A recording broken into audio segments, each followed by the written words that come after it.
우리 은하의 생명 유지 구역에는 400억 개의 지구 크기 행성이 있다. 액체물이 모일 수 있는 곳, 화학 반응이 생물학으로 전환될 수 있는 곳이다. 우리가 접촉할 수 있는 모든 곳을 65년 동안 수색했지만 단 하나의 결과만 얻었다. 바로 없습니다. 우리는 그 없음을 76년에 걸친 조사로 추적할 것이다. 로스알라모스의 점심 식사 자리에서 시작해 72초 동안 울부짖던 신호, 그러나 다시 돌아오지 않은 신호까지, 그리고 우리가 듣기 전에 모든 문명을 죽이는 것이 무엇인지 알고 있다고 생각하는 경제학자와 물리학자들까지. 당신은 골프장으로 철거된 망원경들, 누구에게도 묻지 않고 인류의 위치를 방송한 러시아 천문학자, 그리고 지난 2년간 발표된 두 편의 논문이 우리 앞에 놓인 큰 필터를 직접 지목하는 것을 볼 것이다. 2020년 3월 21년간의 연속 운영 끝에 세티앳 홈은 조용히 종료되었다. 이 프로젝트는 전 세계 수백만 대의 자원봉사 컴퓨터를 이용해 전파 망원경 데이터를 분석하며 지구 너머 어디서 온 지적 신호일 가능성이 있는 패턴을 찾으려 했다. 20년 넘게 그 컴퓨터들은 120억 개의 후보 신호를 처리했지만 모두 잡음으로 드러났다. 외계 생명체의 신호는 하나도 확인되지 않았다. 그 모든 시간과 계산 능력 끝에 얻은 최종 결과는 없음이었다. 이 숫자는 잠시 멈춰 생각할 만하다. 1960년 서부 버지니아의 단일 전파 망원경에서 시작된 65년의 공식 수색은 지금까지 일부 가장 강력한 도구들을 동원했고 수천 명의 과학자가 참여했으며 수억 달러의 민간 자금이 투입되었다. 미국 정부는 1993년 이후 이 작업의 비용을 대지 않았다. 그리고 2026년 초 현재 답은 여전히 없습니다. 이것이 노력의 실패라는 의미는 아니다. 브레이크스루 리슨 프로그램 하나만 해도 약 100만 개의 인근 별들을 스캔했고 이 베타바이트 이상의 데이터를 축적했다. 우주 대규모 배열은 처음 11개월 동안 95만 개 이상의 고유한 영역을 관측했고 머체센 관격 배열은 2,800개 전체 은하를 조사했다. 모든 수색, 모든 장비, 모든 주파수 대역에서 동일한 결과가 나왔다. 아무것도 없다. 생명이 존재할 수 있는 장소의 수는 계속 늘고 있다. 2026년 초 기준으로 전문학자들은 6,000개 이상의 외계 행성을 확인했고 케플러 우주 망원경 데이터를 기반으로 한 통계 모델은 은하계 내에서 약 400억 개의 지구 크기 행성이 생명 유지 구역에 있다고 추정한다. 단 하나의 은하 내에서만 400억 개의 생명체 거주 가능 행성, 그리고 관측 가능한 우주는 최소 2조 개의 은하를 포함한다. 그 비율을 생각해보자. 우리 은하에 가능한 지구는 400억 개, 신호는 검출되지 않았다. 만약 이 400억 개의 행성을 은하의 원반 전체에 고르게 퍼뜨린다면 거의 모든 두 광년마다 하나씩 위치하는 셈이다. 대부분의 별 사이 거리보다 더 가까운 곳에 부동산 문제는 아니다. 그래서 인류 역사상 가장 크고 가장 넓은 탐색이 단 하나의 데이터 포인트, 즉 없음을 낳았다. 일부는 이를 무시하거나 무관심하게 여기거나 정보의 부재로 치부하지만 이는 정반대다. 없음은 측정치다. 이는 외계 지능 탐색 역사상 가장 중요한 측정치이다. 60년에 걸친 무효 결과들은 통계 모델을 통해 은하계 내에서 탐지 가능한 기술 문명의 수가 매년 1개에서 5개 이하임을 제약한다. 이는 추측이 아니다. 데이터가 말하는 것이다. 이 조사의 질문은 간단하지만 답하기는 매우 어렵다. 만약 생명이 쉽게 시작되고 행성들이 어디에나 존재한다면 왜 모든 문명은 우리가 도달하기 전에 사라지는 것인가? 어떤 필터가 그들을 걸러내는 것인가? 어떤 것이 은하 전체를 신호와 우주선, 공학의 증거로 가득 채우는 것을 막고 있는 것인가? 우주는 136억 6천만 년 동안 이웃을 만들어냈다. 그리고 우리를 만들어냈다. 우리가 알기론 그 외에는 아무도 없다. 이것이 출발점이다. 침묵은 텅 비어 있지 않다. 정보로 가득 차 있다. 그리고 그 정보는 불안하게 만든다. 그 이유를 이해하려면 1950년 여름 오후 뉴멕시코의 카페테리아로 돌아가야 한다. 점심시간에 묻던 질문이 아직도 답을 찾지 못하고 있다. 1950년 여름 로스알라모스 국립연구소. 4명의 물리학자가 점심을 먹기 위해 걷고 있다. 엔리코 페르미, 에드워드 텔러, 허버트 요크, 그리고 에밀 코노핀스키다. 대화는 가볍다. 누군가 최근 뉴요커 만화에 나온 날아다니는 접시 이야기를 언급한다. 뉴스에 UFO 목격담이 잇따르고 있는데 이 4명은 그것에 대해 농담을 주고받으며 식사한다. 그러다 중간에 페르미가 질문을 던졌다. 모두 어디 있지? 나머지 세 명은 즉시 그 의미를 이해한다. 페르미는 수학에 대해 묻고 있었다. 예, 우리 은혜는 대략 2천억에서 4천억 개의 별이 있다. 은하는 약 136억 6천만 년 된 곳이다. 빛의 속도의 1%도 안 되는 속도로 확장하는 기술 문명이 있다고 가정할 때 이는 은하 전체를 1천만에서 1억 년 만에 건너갈 수 있다. 길게 느껴지지만 은하 자체의 나이와 비교하면 짧은 시간이다. 은하의 수명에 비하면 1억 년은 1%도 되지 않는다. 충분한 시간이 흘러 이 일이 수천 번 일어났을 것이다. 페르미는 그 자리에서 대략적인 계산을 했다. 결과는 명확하지 않았다. 별이 행성을 가질 확률, 생명이 탄생하는 빈도, 문명이 지속하는 기간에 대한 보수적 가정에서도 은하는 지능적 활동, 우주선, 신호, 공학의 증거로 가득 차 있어야 했다. 분명히 무언가 있어야 한다. 그러나 아무것도 없었다. 이 질문은 일반 과학 문제와는 달리 특별히 더 어렵게 느껴졌다. 대부분의 물리학 문제는 조사할 명확한 길이 있다. 장비를 만들고 실험을 수행하며 데이터를 수집한다. 하지만 페르미의 질문은 부재를 가리키고 있는데 부재는 연구하기 더 어렵다. 당신은 침묵을 향해 망원경을 겨누어 그 존재 이유를 알 수 없다. 그 질문은 점심시간 내내 해결되지 않은 채 공기 중에 떠 있었다. 그것은 10년 동안 해결되지 않은 채 남아 있었다. 마이클 하트는 1975년 논문에서 논리를 엄격하게 정리하며 그 논증을 공식화했다. 만약 은하간 여행이 느린 속도라도 가능하고 문명이 정기적으로 발생한다면 은하는 이미 식민지화되었어야 한다. 그것이 되지 않았다는 사실은 설명이 필요하다. 그 질문에 대한 현재 제시되는 모든 답변은 페르마의 이름을 딴 것이며 그는 직접 그 논증을 적어 놓은 적이 없고 단지 질문했을 뿐이었는데 아무도 답하지 못했다. 시간 규모 문제를 이해하기 위해 생각해보자. 만약 우리 은하의 전체 역사를 빅뱅을 1월 1일로, 오늘을 12월 31일로 압축한다면 1억 년은 대략 2.5일에 해당한다. 빛의 속도 1%로 이동하는 식민지 확장 파동이 은하를 가로지르는 데는 긴 주말이 걸릴 것이다. 은하는 365일과 같은 시간만을 가졌으며 우주는 시간과 공간 그리고 원료를 갖추고 있었다. 모든 세대의 별은 더 무거운 원소를 만들어내며 차세대에 더 복잡한 화학물을 씨앗처럼 뿌렸다. 페르마의 질문은 수사적이 아니었다. 그는 답을 기대했고 누군가 논리의 결함을 지적하기를 바랐다. 하지만 아무도 그러지 않았다.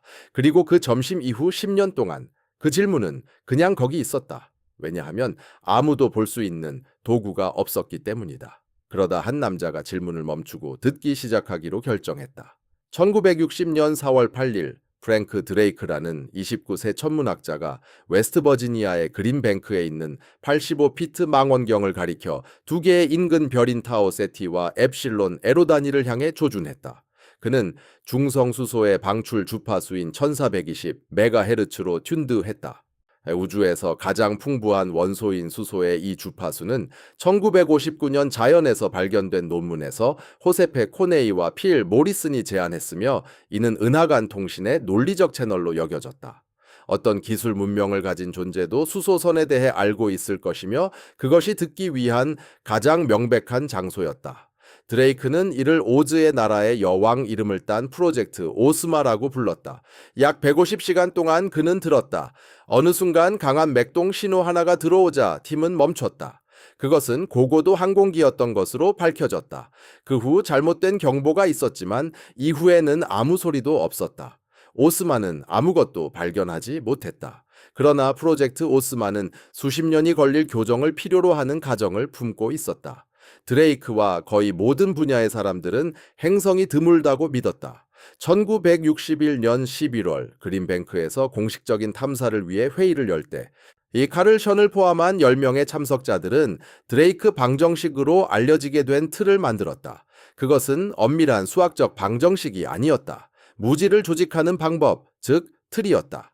별 형성률의 행성 유무 비율을 곱하고 그중 생명을 지탱할 수 있는 행성 비율, 그 위에 실제로 생명이 나타나는 비율, 지능이 등장하는 비율, 탐지 가능한 기술을 구축하는 비율, 그러한 문명의 평균 수명을 곱하는 방식이었다.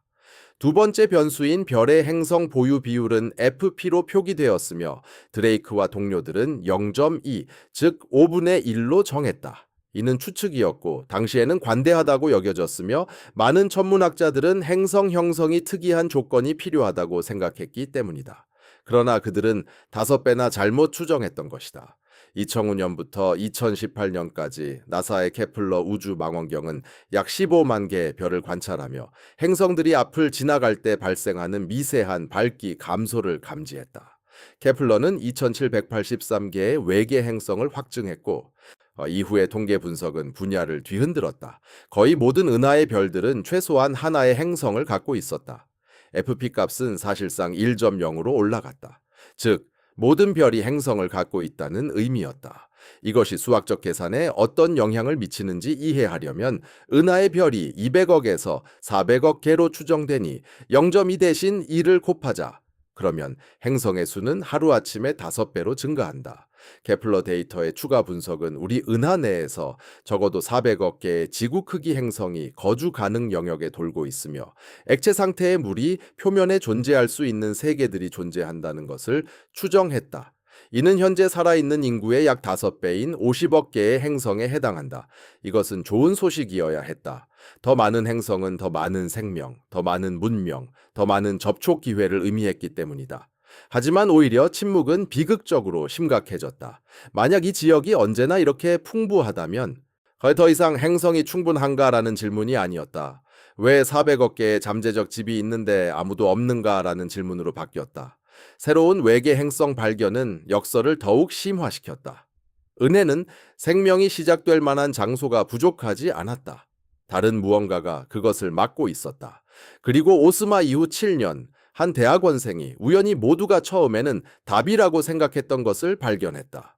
1967년 케임브리지의 대학원생 조슬린 벨 버넬은 퀘이사 연구를 위해 설계된 전파 망원경에서 데이터를 분석하던 중 1.337초마다 반복되는 빠르고 정밀한 신호를 발견했다. 자연에서는 그런 규칙적인 맥동을 하는 것이 알려져 있지 않았다. 연구팀은 이 신호를 LGM1로 명명했고 이는 작은 초록 인간의 약자였다.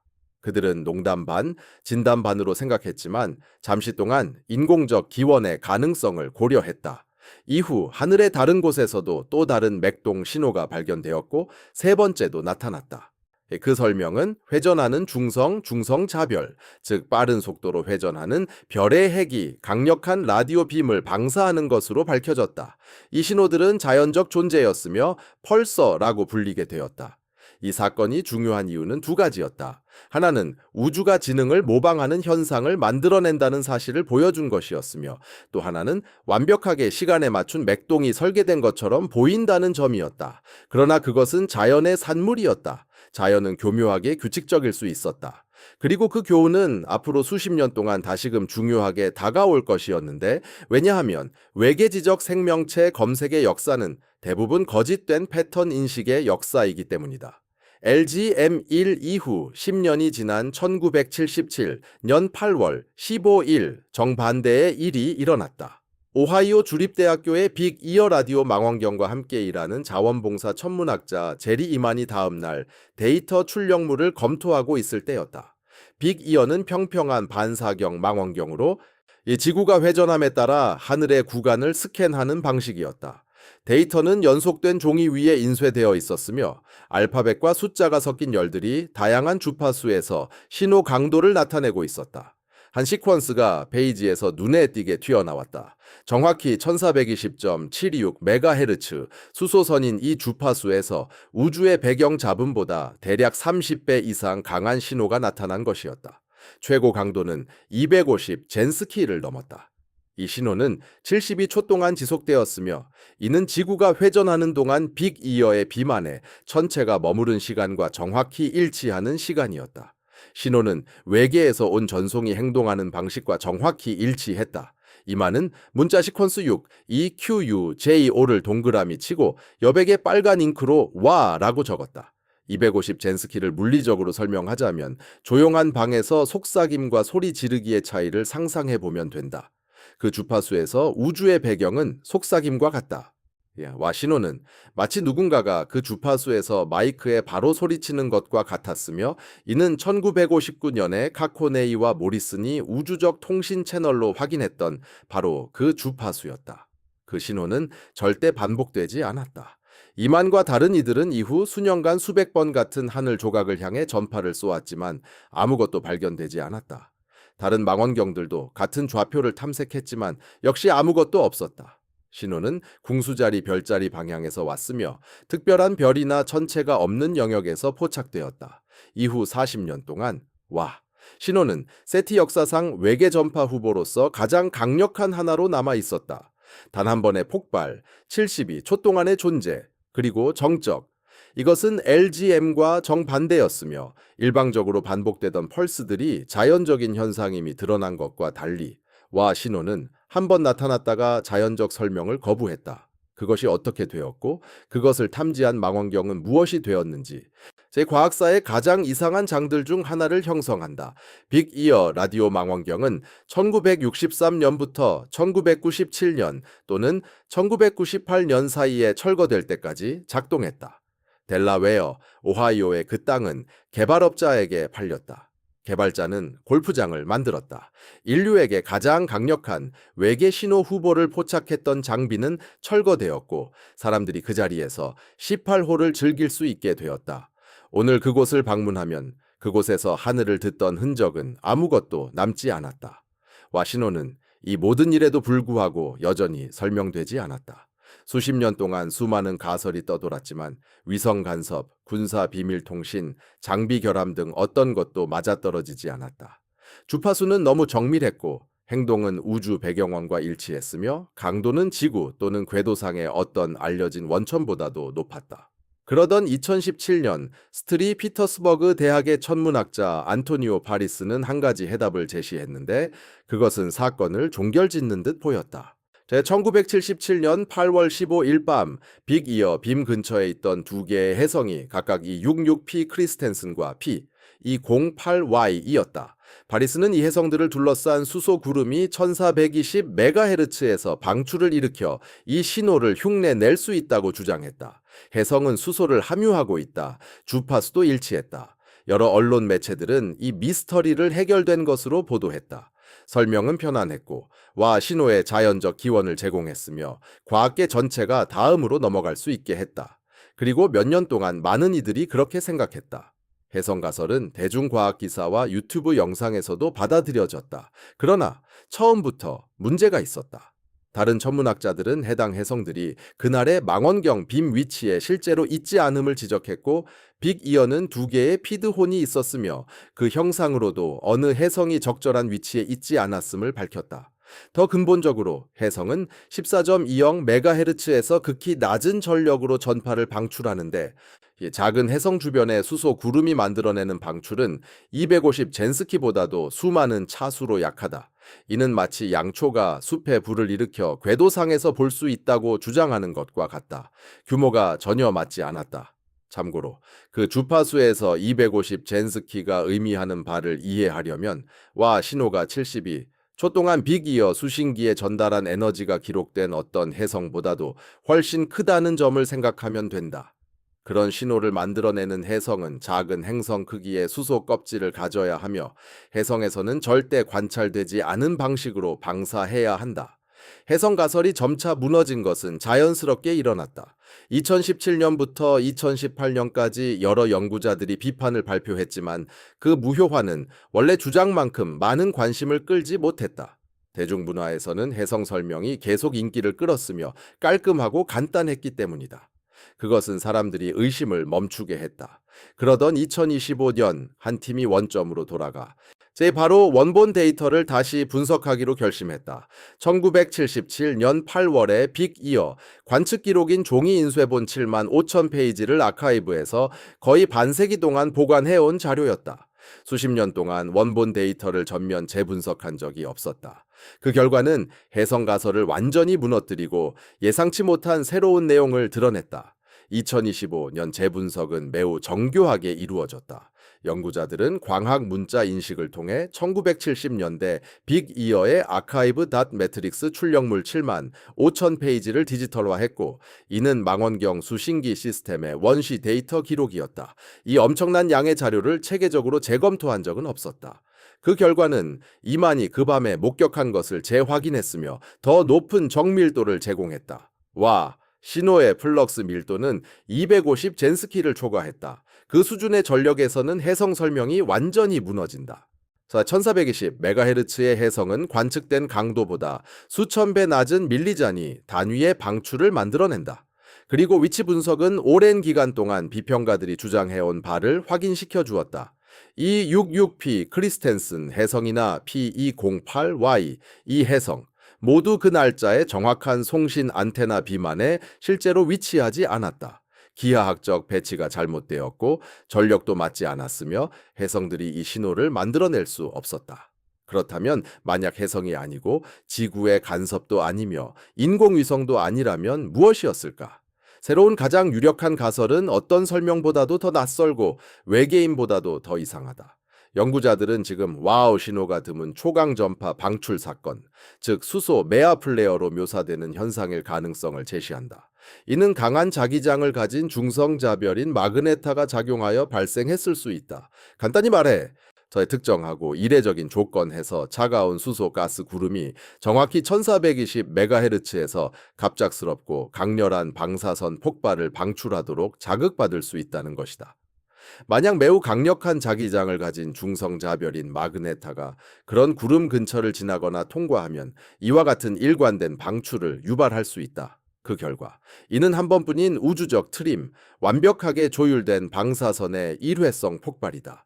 강력하고 짧으며 반복되지 않는 특성이다.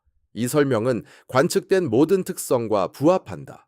주파수도 정확히 맞는다. 왜냐하면 방출이 수소 자체에서 나오기 때문이다. 강도 역시 초강전파 증폭에 따른 것으로 상대적으로 작은 구름에서도 엄청난 전력을 만들어낼 수 있다.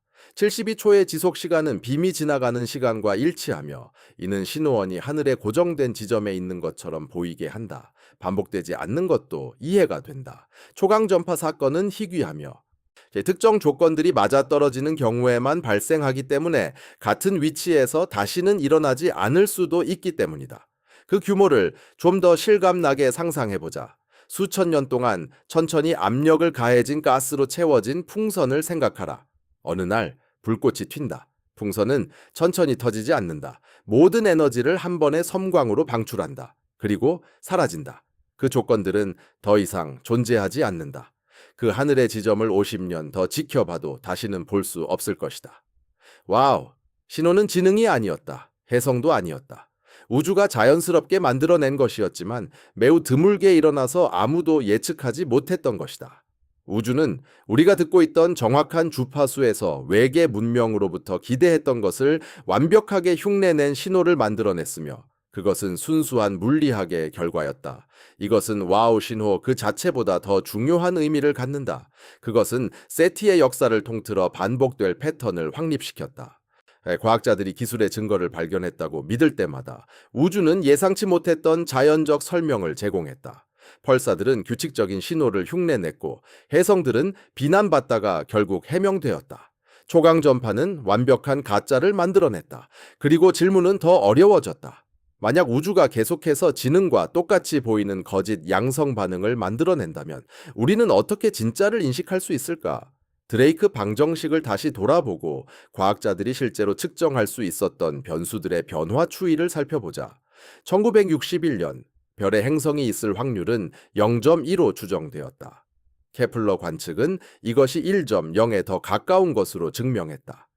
은하의 별 생성률은 연간 1로 추정되었으나 현대 관측은 1.5에서 3 사이로 보고 있다. 잠재적으로 거주 가능한 행성의 수는 적다고 여겨졌지만 실제로는 우리 은해만 400억 개에 달한다. 그리고 생명의 기원인 무생물 화학적 과정인 아비오제네시스도 있다. 더 지구는 약 45억 4천만 년 전에 형성되었으며 모든 생명체의 마지막 공통 조상인 루카는 약 42억 년 전 존재했다. 그 차이는 불과 3억에서 4억 년에 불과하다. 그리고 초기 지구 표면은 용암으로 뒤덮여 있었으며 소행성에 의해 충돌했고 사실상 거주 불가능했다. 생명은 이상적인 조건을 기다리지 않았다. 거의 조건이 허락되자마자 때로는 더 빠르게 나타났다. 만약 아비오제네시스가 쉽다면, 그리고 지구의 모든 증거가 그렇다고 보여준다면 은하 전체에 생명체가 흔할 것이다. 드레이크 방정식의 모든 측정 가능 변수는 1961년 이후 낙관적인 방향으로 움직였다. 더 많은 별의 행성이 생겼고, 더 많은 행성이 거주 가능 구역에 위치하며 생명은 예상보다 더 빠르게 시작되고 있다. 은하는 활기차게 번성할 것이다. 그러나 65년간의 탐색 결과는 정체 상태였다. 이는 바로 필터가 아직 측정하지 못하는 변수 중 하나에 걸려 있다는 의미다. 2024년 웨스턴과 게리에르가 발표한 논문은 특정 변수인 FI, 즉 생명이 발달하여 지능을 갖추는 행성의 비율을 대상으로 했다. 드레이크의 원래 추정치는 FI를 거의 100%로 봤다. 생명이 시작되면 진화는 끊임없이 이어진다. 충분한 시간이 주어진다면 결국 누군가는 똑똑한 존재로 발전할 것이다. 지능은 자연스러운 종착점처럼 보였지만 스턴과 게리에르의 분석은 그렇지 않다고 제시한다. 그들은 FI를 0.003%에서 0.2% 사이로 추정했다. 10만 개 중 3개에서 200개 정도라는 의미다. 그들의 추론은 지질학적이다. 기술 발전으로 이어지는 지능은 매우 특정한 행성 조건을 필요로 한다. 5억 년 이상의 지속적인 판구조 운동이 필요하며 육지에 복잡한 생태계가 형성될 수 있는 대륙과 해양의 비율도 중요하다. 또한 시간에 걸쳐 안정적인 지질 환경도 필수적이다. 이를 구체적으로 상상하려면 10만 개의 구슬이 담긴 병을 떠올려 보라. 웨스턴과 게리에르의 최하 추정치대로라면 그 구슬 3개는 생명체가 지능을 발전시킨 행성을 의미한다. 최상 추정치대로라면 200개다. 드레이크의 원래 가정은 거의 모든 구슬이 조건에 부합한다는 것이었지만 그 차이는 엄청나다. 만약 지능이 그처럼 드물다면 침묵의 이유도 더 이해가 된다. 400억 개의 거주 가능 행성은 엄청난 숫자처럼 보이지만 이를 0.003%로 곱하면 은하 전체에 약 120만 개의 지적 생명체를 가진 행성이 존재한다는 계산이 나온다. 이는 136억 년에 걸친 역사를 통해 분포되어 있다. 은하의 수명으로 나누면 언제든 살아있는 생명체의 숫자는 거의 사라질 정도로 줄어듭니다. 그러나 모든 것을 지능의 병목 현상에 묶어두는 데에는 문제가 있습니다. 왜냐하면 세른과 게리어가 의존하는 희귀지구 이론의 기초조차 예상과 다르게 작용할 수 있기 때문입니다.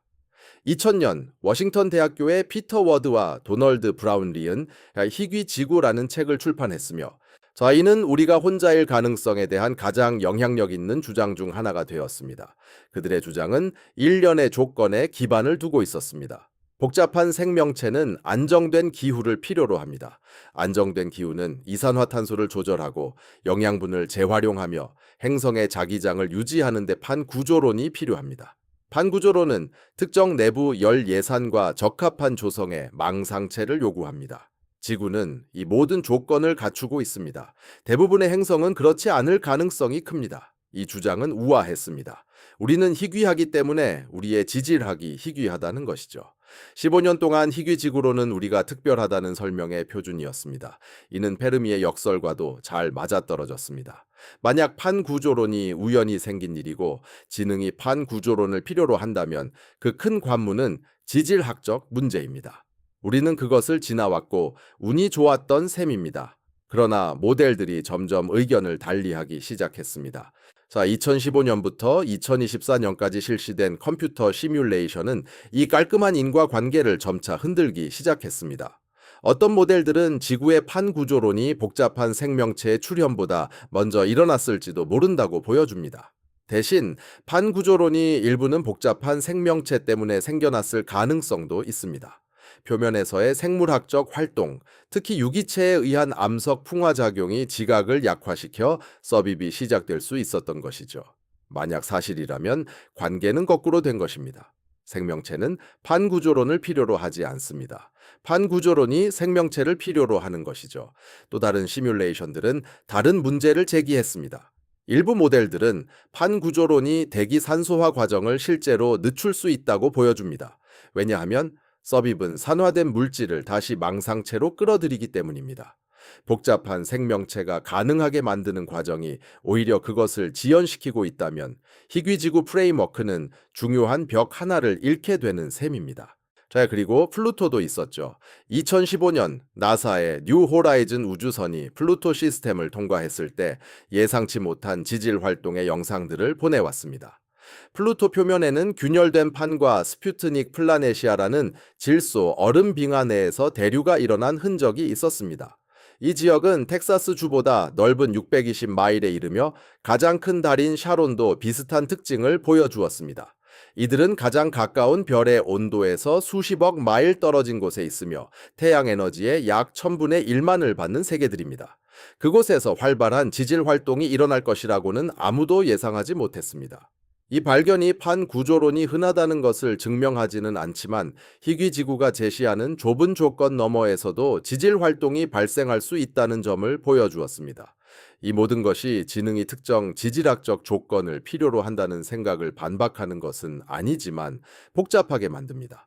희귀 유형의 판구조 활동이 희귀 행성을 만들어내고 이 희귀 생명체를 낳으며 그것이 희귀한 생명권을 형성한다는 깨끗한 이야기는 새 모델과 새 관측이 나올수록 더욱 혼란스러워지고 있습니다.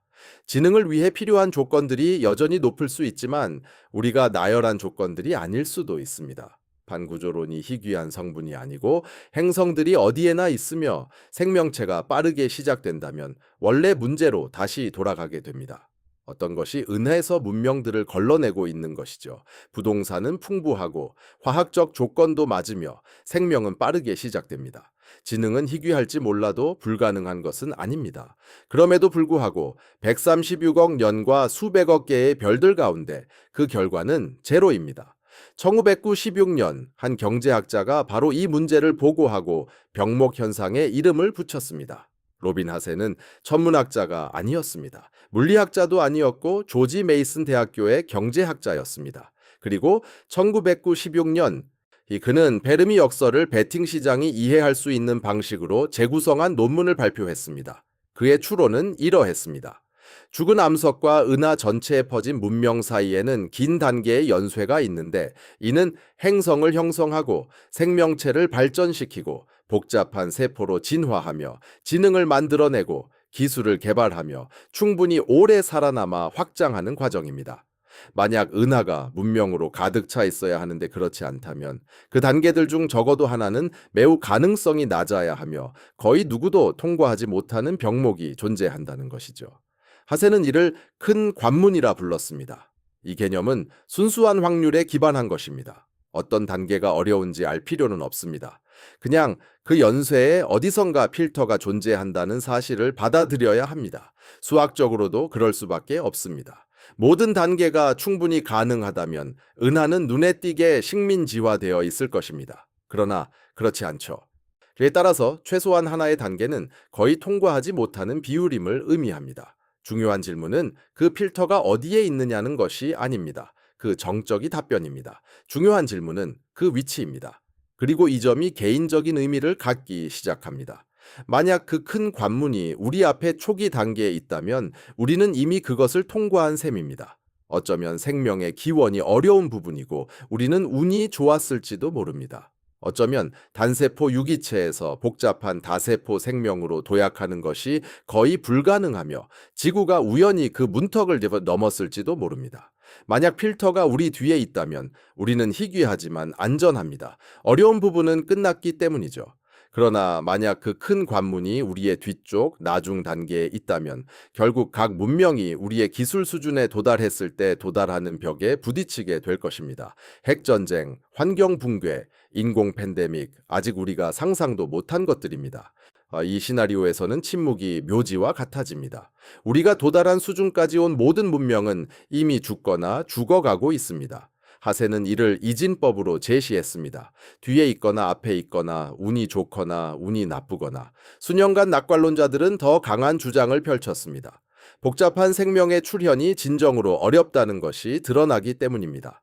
지구는 약 20억 년 동안 단세포 생명체 단계에 머물러 있다가 다세포 생명체로 도약했습니다. 그 이후로 또 20억 년이 걸렸습니다. 이 시간은 길고 각 전환의 확률은 매우 낮을 수 있습니다. 우리가 이미 가장 어려운 단계를 넘었다고 여겨지는 것은 그럴듯했고, 심지어 가능성도 높아 보였습니다.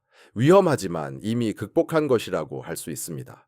만약 그 필터가 우리 뒤에 있다면 99개의 문명은 미생물 수준을 넘지 못하고 우리는 그중 하나를 이뤄낸 것일 겁니다. 위험하지만 끝난 겁니다. 만약 그 필터가 앞으로 있다면 모두 기술을 발전시키지만 99개는 고향 행성을 떠나기 전에 파괴됩니다.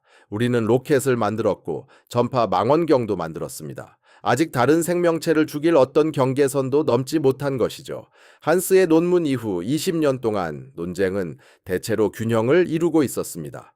양쪽 모두 설득력 있는 주장을 펼쳤고 명확한 증거는 없었습니다. 그런데 2024년과 2026년에 발표된 두 논문이 무게중심을 급격히 최악의 시나리오 쪽으로 기울게 만들었습니다. 두 논문 모두 우리 앞에 있는 필터를 제안했고 이미 진행 중인 메커니즘을 설명하고 있었습니다. 마이클 게러슨 천체 물리학자입니다. 2024년 그는 인공지능이 가장 큰 필터라고 제안하는 논문을 발표했습니다. 그의 주장은 시간표에 기반을 두고 있습니다. 지구의 첫 전파는 1895년 구글모 마로네이가 약 1마일 반 거리로 신호를 보낸 것이었습니다. 127년 후인 2022년, 생성형 인공지능 시스템은 제작자들도 놀랄 수준으로 작동하기 시작했습니다. 최초 전파에서 정교한 인공지능으로 도약하는 데 걸린 시간은 단 100년이 차에 되지 않았습니다. 게럿의 모델은 어떤 기술 문명도 비슷한 궤적을 따른다고 가정하는데 이는 근본적인 압박이 같기 때문입니다. 전자기기를 개발하면 점점 자율적인 계산 시스템으로 가는 길은 선택사항이 아닙니다. 이는 경제 경쟁, 군사적 우위, 그리고 도구 개선의 기본 논리로 인해 강제됩니다. 게럿이 추산하는 인공지능 개발과 파괴 또는 근본적 변화 사이의 시간창은 대략 200년 정도입니다. 수천 년도 아니고 수백만 년도 아니고 딱 이 세기입니다. 바로 이 기간 동안 문명은 감지 가능한 신호를 방송하면서도 그 신호를 만들어낼 수 있는 형태로 존재할 수 있습니다. 이 시간을 은하 전체에 적용해 보면 은하는 136억 년의 역사를 가지고 있습니다. 어떤 문명의 감지 가능 기간은 200년입니다. 이는 폭풍우 속에서 특정 번개를 포착하려는 것과 비슷한데 그 폭풍이 400만 년 동안 계속된다고 할 때입니다. 은하 역사 전체에 수많은 문명이 등장했더라도 그들 각각의 200년 기간이 겹칠 확률은 극히 낮습니다. 이 모델은 인공지능이 문명을 물리적으로 파괴해야 한다고 요구하지 않습니다. 또한 인공지능이 문명을 알아볼 수 없을 만큼 변형시키거나 기계와 융합하거나 기계에게 대체되거나 또는 인공지능이 무관심으로 인해 방송을 멈추는 시나리오도 포함합니다. 그러면 관측 가능한 흔적은 사라지고 문명은 어둠 속으로 사라집니다. 지구의 궤적을 살펴보면 우리가 내는 군사용 레이더 신호는 대략 10의 14 제곱와트로 방향성 폭발을 일으킵니다.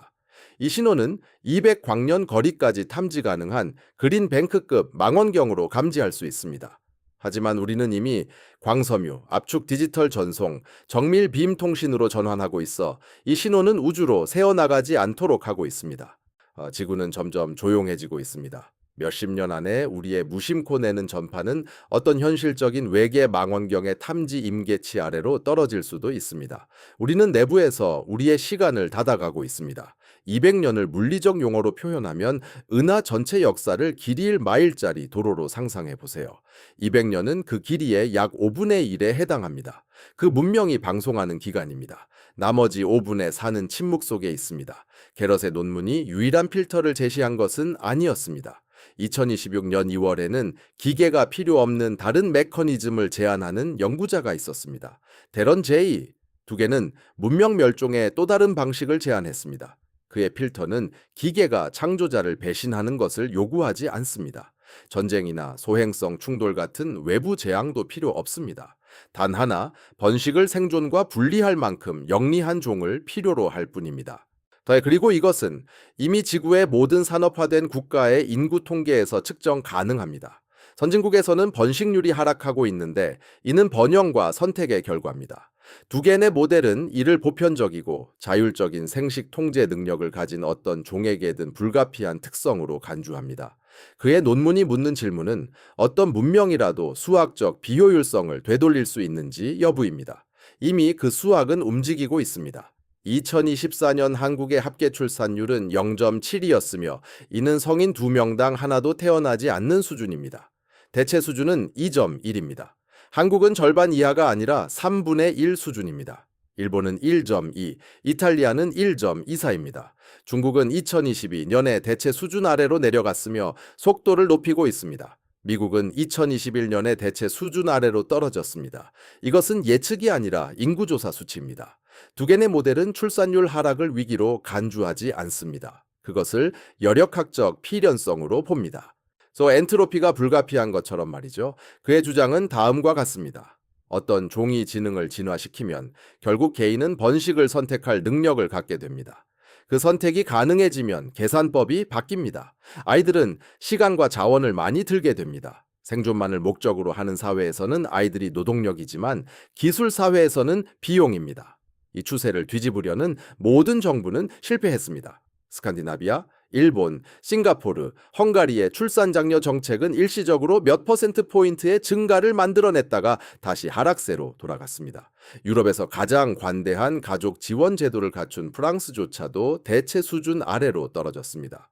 듀건의 예측 지도는 현재의 전 세계 추세를 앞으로 내다보고 있습니다. 인구는 2080년경 약 100억 명에서 정점에 달한 후 각 세대마다 가속화되는 하락을 시작합니다.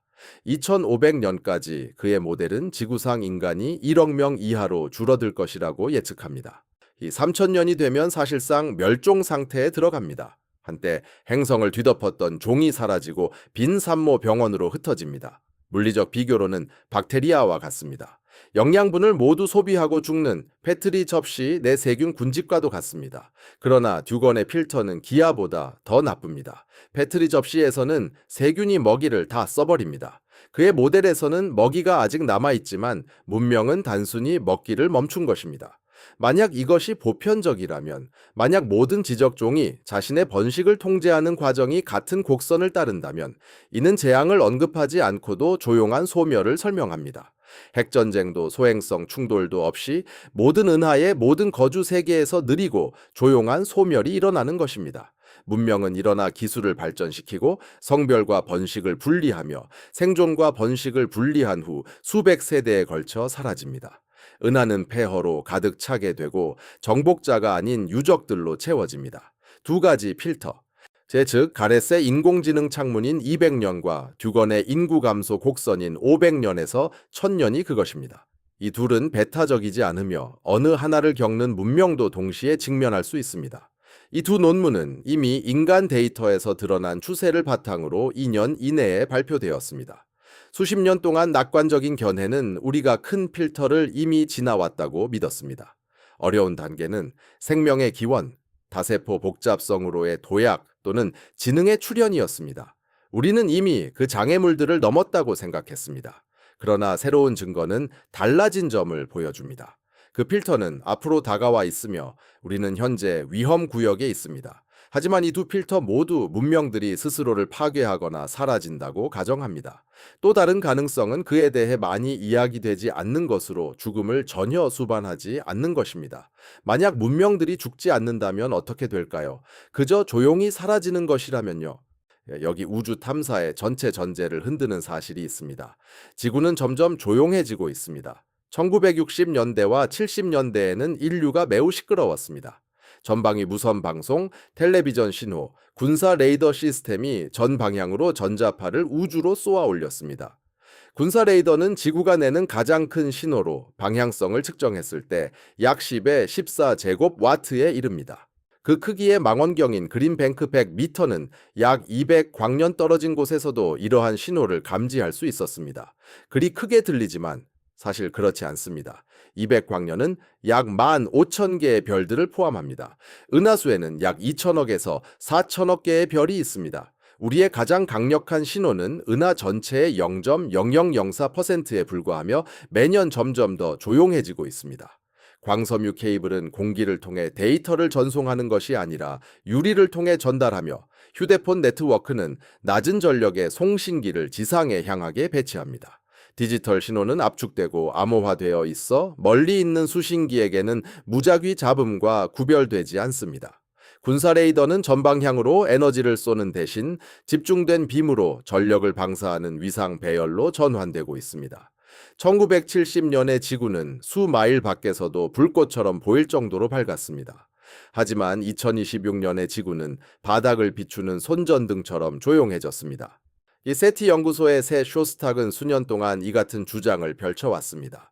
고도로 발전한 문명은 원시 문명보다 더 조용할 것이라는 것입니다. 천년 앞선 문명은 전혀 새로운 기술, 예를 들어 집중된 레이저, 양자 암호화 채널 또는 우리가 아직 발명하지 않은 기술로 의사소통할 수 있습니다. 그들의 통신은 우리에게는 보이지 않을 것입니다. 왜냐하면 효율성은 자연스럽게 지향성 낮은 송신을 선택하기 때문입니다. 우편 배달과 비슷하게 생각해 보세요. 중세시대의 마을 게시판에서 크리어가 공개적으로 소리쳐 알리면 귀에 들리는 모든 사람이 듣습니다. 현대 우편 시스템은 특정 주소로 편지를 배달하며 정보 흐름은 수만 배로 늘어나지만 소음은 거의 사라집니다. 집중된 빔 통신을 사용하는 문명은 1초 만에 인류 전체의 라디오 역사 동안 방송된 것보다 더 많은 데이터를 교환할 수 있으며 우리는 전혀 알지 못할 것입니다. 1970년 500광년 떨어진 외계 문명이 지구의 텔레비전 신호를 포착했을 수도 있습니다. 하지만 2070년에 같은 문명을 감시한다면 아무것도 감지하지 못할 수도 있습니다. 우리는 죽은 것처럼 보일 것입니다. 그리고 이것은 역으로도 적용됩니다. 500광년 떨어진 문명이 500년 전에 같은 기술적 전환을 겪었다면 이미 우리에게는 보이지 않게 되었을 것입니다. 우리는 그들의 별을 향해 망원경을 들이대면 침묵만 들릴 것입니다. 세티의 전작이 누설 탐지 논리도 마찬가지입니다. 그들이 방송할 만큼 기술적으로 발전했지만 아직 누설을 멈추지 않은 좁은 창 안에 있는 문명을 포착하는 것에 달려 있습니다. 그 창은 100년 또는 200년일 수도 있습니다. 136억 년의 우주 시간에서 200년은 아무것도 아닙니다. 셔터 한 번 누르는 것과 같습니다. 두 문명이 동시에 누설 단계에 있고 서로의 탐지 범위 내에 있어야 그 겹침이 가능합니다. 그 겹침 확률은 문명이 더 효율적이 되어 갈수록 낮아집니다. 그래서 아마도 침묵은 졸업의 증거일지도 모릅니다. 하지만 일부 과학자들은 누설을 듣기만 하는 것에 만족하지 않았습니다. 그들은 더 크고 전체 은하에서 볼 수 있는 물리적 증거를 찾고자 했습니다. 2024년 헤피스토스라는 프로젝트는 국제적인 헤드라인을 장식한 결과를 발표했습니다. 이들은 약 300파섹, 대략 1000광년 거리 내 500만 개의 별들을 스캔하며 그 누구도 체계적으로 찾지 않았던 다이슨 구체를 찾기 위해 탐색했습니다. 이 개념은 1960년 물리학자 프리먼 다이슨으로 거슬러 올라간다. 그는 충분히 발전된 문명은 결국 한 행성으로 제공될 수 있는 에너지보다 더 많은 에너지를 필요로 하게 될 것이라고 주장했다. 다음 논리적 단계는 별 주변에 구조물을 세우는 것이었으며 이는 별의 전체 에너지 출력을 포착하는 껍질이나 군집인 수집체였다. 이러한 구조물은 보이지 않을 리 없다. 더 열역학 법칙이 그것을 보장한다. 별에서 나오는 가시광선을 흡수하고 그 에너지를 저고해선 방사, 즉 폐열로 방출할 것이다. 아무리 공학이 발전하더라도 폐열을 완전히 제거하는 것은 불가능하다. 멀리서 보면 다이슨 구를 둘러싼 별은 가시광선에서는 어둡게, 중저고해선에서는 더 밝게 보일 것이다. 바로 그것이 헤피스토스가 발견한 것이다. 7개의 M형 외성들은 알려진 천체 물리학적 과정으로 쉽게 설명할 수 없는 이상한 중저고해선 과잉을 보여주었다. M형 외성은 작고 차갑고 오래 살아남는 별로 은하에서 가장 흔한 유형이다. 또한 이들은 거대한 구조 프로젝트의 가장 에너지 효율적인 대상이기도 하다. 왜냐하면 이들은 수조년 동안 태양과 같은 별보다 훨씬 오래 타기 때문이다. 영구성을 위해 건설하고자 하는 문명은 같은 이유로 안정된 땅에 집을 짓듯 M형 외성을 선택했을 것이다. 이 7 후보는 여러 필터를 통과했다. 적외선 과잉은 실제였으며 측정된 것이었다. 그리고 이는 별을 완전히 감싸지 않는 부분적 다이슨 구체가 만들어낼 수 있는 것과 일치했다. 논문은 원반 모양의 먼지 또는 잔해 디스크와 같은 자연적 설명도 나열했지만 이들 모두가 관찰된 스펙트럼 형태를 완전히 설명하지는 못한다고 언급했다. 적외선 프로파일은 어떤 표준 별 먼지 모델과도 일치하지 않았다. 그 7별 주변에서 이상한 일이 벌어지고 있었다. 반응은 즉각적이었다. 뉴스 기사들은 외계 문명 구조물에 관한 헤드라인을 쏟아냈다. 소셜미디어는 폭발했고 논문은 몇 주 만에 수십만의 조회수를 기록했다. 잠시 동안 과학계는 누군가 어디선가 별 주위에 무언가를 지었다는 가능성을 고려하게 되었다. 다이슨 구체가 어떤 규모를 의미하는지 이해하려면 다음을 고려하라. 지구는 우리 별의 전체 에너지 출력의 대략 10억 분의 1을 차단한다. 완전한 다이슨 구체는 그 모든 것을 포착할 것이다. 사용 가능한 에너지를 10억 배 늘린 것과 같다. 그만큼의 에너지를 가진 문명은 우리가 현재 상상하지 못하는 것들을 할 수 있다. 은하 전체에 보이는 은하간 전송기, 행성 크기의 계산 시스템 구동, 심지어 태양계 자체를 물리적으로 재구성하는 것까지도 가능하다. 비교를 위해 지구에 있는 모든 발전소의 총 에너지 출력은 대략 10의 13 제곱와트다. 우리와 같은 별 주변의 다이슨 구체는 대략 3.8 곱하기 10의 26 제곱와트를 생산할 것이다. 인간 문명과 다이슨 구체 문명 사이의 차이는 13개 규모의 차원이다.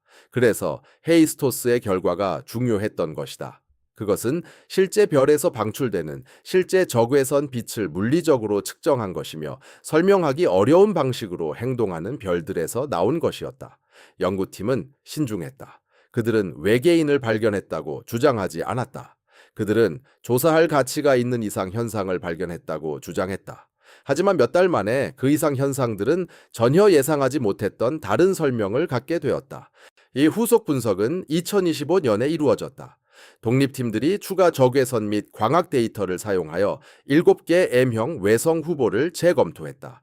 그들이 발견한 것은 외계 문명 구조물이 아니었다. 배경 오염이었다.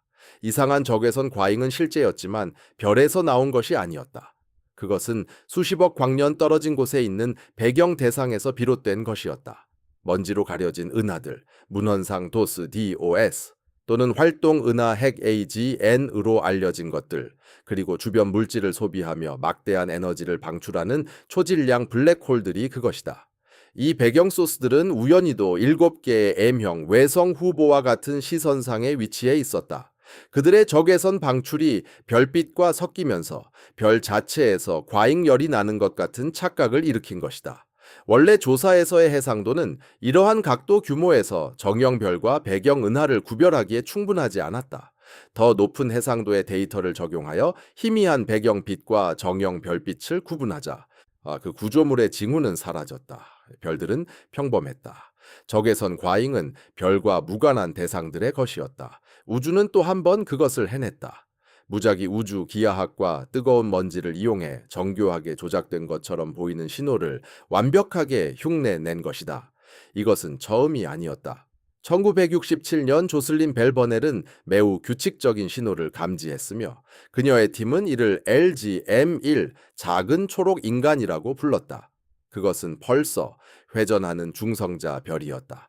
1977년에 와우 신호는 인공 외계 전파의 모든 기준을 충족했지만 수십 년의 분석 끝에 자연적 기원, 즉 은하간 가스 선상에서 유발된 자기 성장자 마그네타로 인한 수소마사 플레어라는 결론이 나왔다. 2020년 BLC1은 프로시마 센투리와 똑같이 보였다. 그것은 공원의 망원경 근처 전자기 신호였다. 그리고 2024년 7개 별은 정확히 부분적 다이슨 구체와 같은 모습이었다. 그것들은 배경 은하들이었다. 패턴이 일관되고 불편할 정도였다. 우리가 무언가를 찾았다고 생각할 때마다 자연은 예상하지 못한 자연적 설명을 제시한다. 우주는 적극적으로 속이고 있다. 엔지니어링처럼 보이는 현상들을 만들어내며 우리의 필터를 통과하고 초기 검증을 견디며 더 자세히 들여다보면 평범한 물리로 무너지게 한다. 500만 개 별을 대상으로 한 역사상 가장 큰 다이슨 구체 탐색은 먼지와 기하학적 이유로 결국 무산되었다. 500만 개 별과 그 어디에서도 하나의 문명 구조물, 어떤 규모의 공학적 흔적도 발견되지 않았다. 물리적 비유로는 고속도로에 신기루를 들 수 있다. 더운 날, 앞으로 가는 도로가 물에 잠긴 것처럼 보인다. 빛은 실제이고 휜 것도 실제다.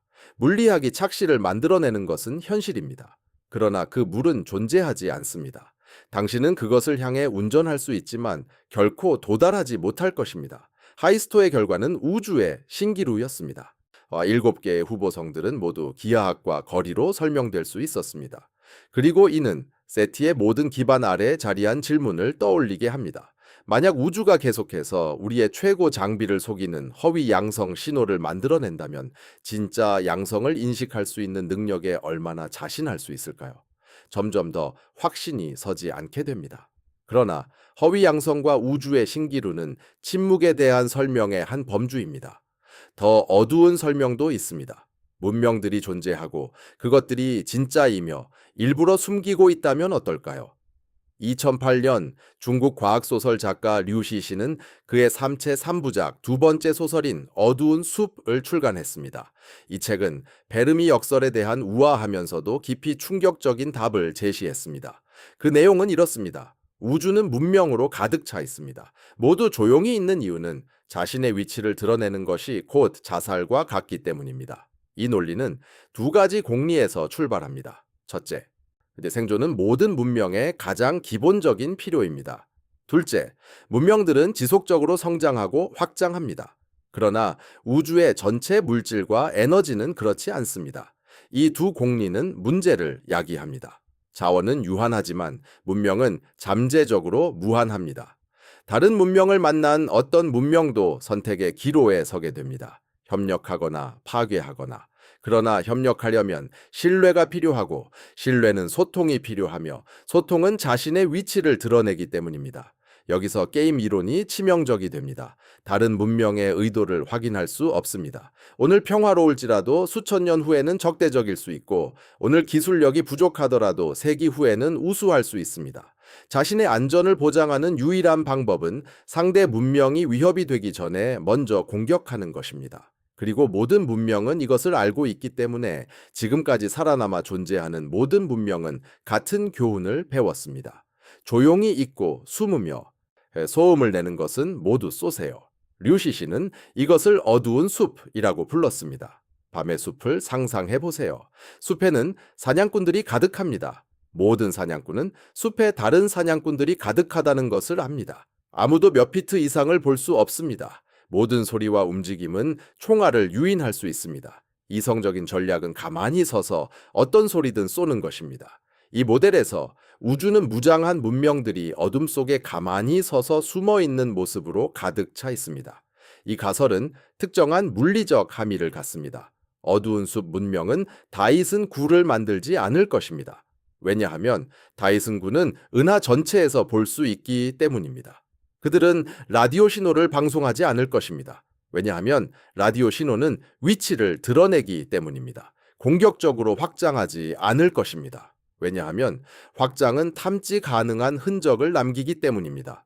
그들은 가능한 모든 방식으로 관측 가능한 신호를 최소화할 것입니다.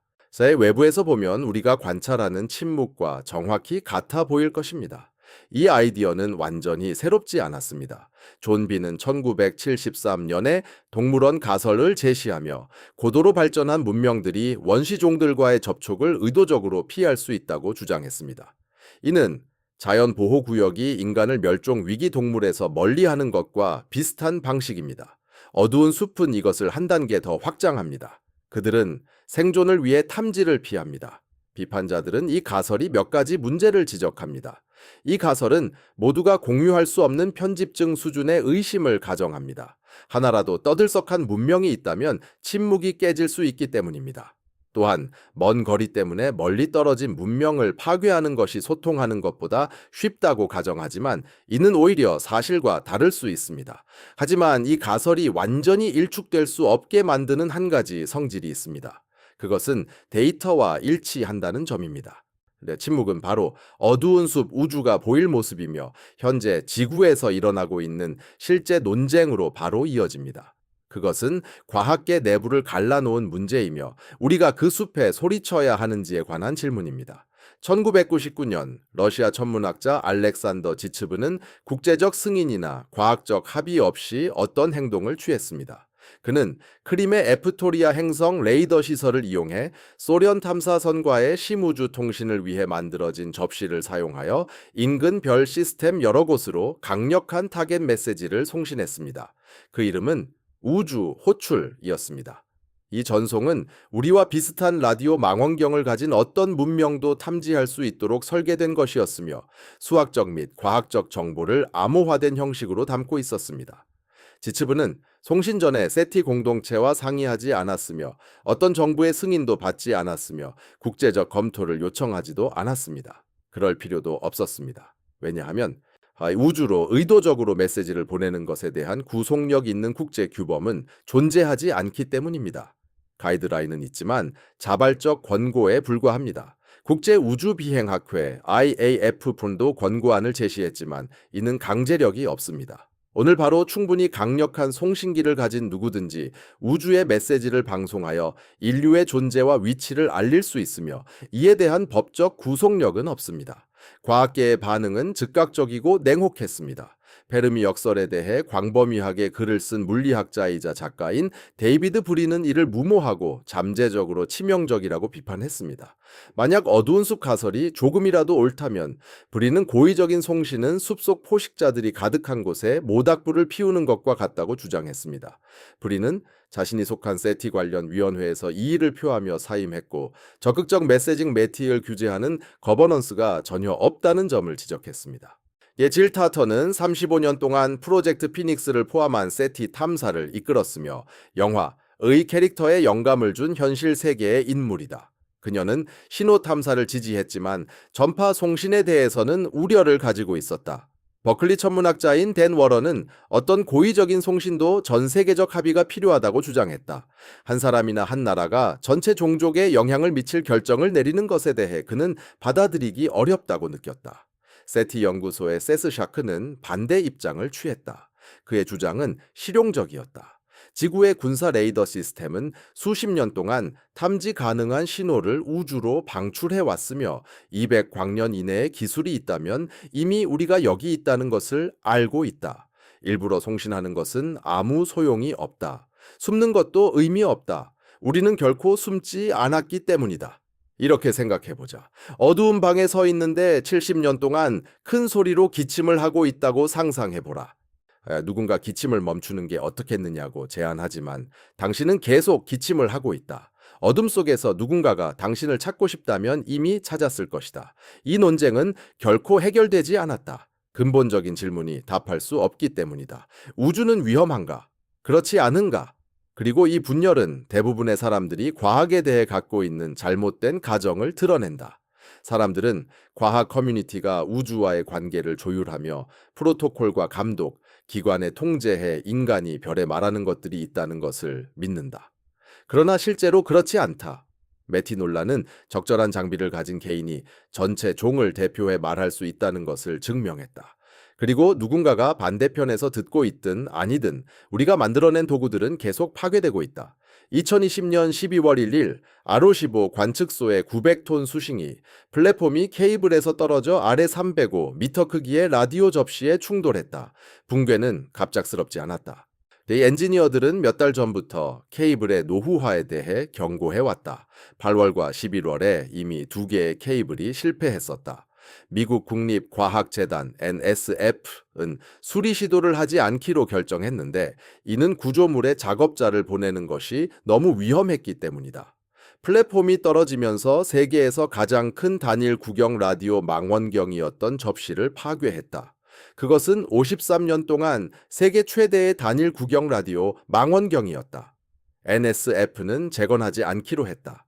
아로시보는 세티 앳 홈, 프로젝트 피닉스, 근지구 천체, 레이더 매핑, 펄서 연구, 대기 연구 등에 사용되었다. 이는 가장 과학적으로 생산성이 높은 장비 중 하나였으며 이제는 사라졌다. 그러나 아로시보가 처음이 아니었다. 1977년 와우 신호를 포착한 오하이오의 빅 이어 망원경은 1997년에서 1998년 사이에 철거되었는데 이는 부지 개발을 위해서였다. 자, 세티 역사상 가장 유망한 신호 후보와 그것을 발견한 망원경이 골프장으로 포장된 것이다. 북캘리포니아에 위치한 42개의 접시로 구성된 앨런 망원경 배열은 세티를 위해 특별히 설계된 것으로 세티 연구소와 버클리 캘리포니아 대학이 공동으로 건설했다. 각 접시는 지름 6m이며 1GHz부터 14GHz까지 범위에서 작동한다. 2011년 이 배열은 휴면 상태에 들어갔다. 그 이유는 비용이었다. 세티 연구소는 연간 150만 달러를 감당하지 못했다. 참고로 F-35 전투기 한 대의 가격은 8천만 달러이다. 이후 민간 자금으로 재가동되었지만 이 휴면 기간은 일정한 패턴을 보여주었다. 또한 연방정부의 지원 역사도 있다. 나사의 최초 전용 세티 프로그래밍 고해상도 마이크로파 조사 하이 레졸루션 마이크로웨이브 서베이터는 1992년 1200만 달러의 예산으로 출범했다. 자, 이는 R-15를 이용한 타겟 탐사와 골드스톤 딥스페이스 네트워크 접시를 활용한 전천 탐사를 결합한 것이었다. 윌리엄 프로엠 상원의원은 1981년 이전의 나사 세티 노력을 황금 양털상 골든 플리스 어워드를 수여하며 무산시켰다. 이 상은 그가 낭비라고 여긴 정부 지출에 부여한 상이었다. 칼 시아는 프로엠 의원을 개인적으로 설득했고 그의 입장을 번복하게 했다. 그러나 1993년 네바다의 리차드 브라이언 상원 의원은 이 프로그램을 영구적으로 예산 삭감했다. 당시 1년 동안 1200만 달러가 집행되었으며 이는 약 600피트, 약 183m의 고속도로 비용과 맞먹는다. 1993년 이후 모든 주요 세티 노력은 민간 자금으로 운영되고 있다. 인류가 지금까지 가장 근본적인 질문에 대한 답을 찾기 위한 탐사다. 우리는 혼자인가? 그것은 전적으로 개인 기부자와 때때로 등장하는 억만장자의 관대함에 달려있다. 이러한 패턴은 무시하기 어렵다. 제 신호를 발견한 망원경은 부동산 개발을 위해 철거되었고 탐사를 위해 구축된 망원경 배열은 주머니 사정으로 정지했으며 연방 프로그램은 정치적 이유로 중단되었고 서방후 최대의 라디오 접시는 붕괴되어 다시 세워지지 않았다. 만약 외계 신호를 절대 탐지하지 못할 문명을 설계한다면 바로 이것이 방법이다. 2015년 러시아 이스라엘 출신 억만장자인 유리 밀러는 런던 무대에 서서 스티븐 호킹과 함께 브레이크스루 리슨을 발표했다. 1억 달러를 10년 동안 투입하여 지금까지 가장 철저한 외계 지능 탐사를 수행하는 프로젝트였다. 이는 세티 역사상 최대 규모의 자금 지원이었다. 밀러는 또한 브레이크스루 스타샷도 발표했는데 이것은 1억 달러를 더 들여 빛 속도의 20%로 가장 가까운 별 시스템의 탐사선을 보내기 위한 기술 개발에 초점을 맞췄다. 이 브레이크스루 리스는 지구상에서 가장 강력한 라디오 망원경 일부의 접근권을 얻었다. 웨스트 버지니아의 그린뱅크는 지름 100m로 세계에서 가장 크고 완전히 조종 가능한 라디오 접시이다. 호주 공원에는 64m 크기의 망원경이 있으며 남방우에서 가장 민감한 라디오 장비 중 하나인 미르켓은 남아프리카에 자리 잡았으며 다음 세대 라디오 전문학을 위해 설계된 64개 접시의 배열이다. 캘리포니아 리크 관측소의 자동 행성 탐지기는 이 점 4m 광학 망원경으로 먼 문명을 탐지하기 위해 레이저 펄스를 감지할 수 있다. 개념적으로 전략은 간단했다. 가장 뛰어난 장비를 가장 유망한 목표에 맞추고 모든 주파수에서 동시에 듣는 것. 2024년까지 이 프로젝트는 약 100만 개의 인근 별들을 스캔했고 이 페비바이트 이상의 데이터를 축적했다. 이는 약 40만 개의 DVD에 채울 수 있는 용량이었다. 감도 역시 뛰어났다. 이 브레이크스루 리스는 10의 10제곱에서 10의 13제곱 와트에 해당하는 신호를 탐지할 수 있었는데 이는 인근 별 시스템의 작은 원자력 발전소의 전체 전력 출력과 거의 같다. 이 수준의 전력으로 방송하는 어떤 문명도 데이터에 나타났을 것이다. 이를 감도의 관점에서 보면 브레이크스루 리스는 가장 가까운 별들 주위를 도는 행성에서 나오는 대형 텔레비전 송싱이 하나의 신호도 감지할 수 있다는 의미다. 만약 주변에 있는 누군가가 일부러 들리게 하려고 노력했다면 이 장비들이 포착했을 것이다. 하지만 아무것도 없었다. 이 페비바이트의 침묵, 100만 개 별의 조사, 세 대륙에서 4개 주요 장비로 수천 시간의 관측, 결과는 같았다. 1960년 프랭크 드레이크가 타티의 85피트 투텔 망원경을 향했던 이후로 세티가 얻은 결과와 마찬가지였다.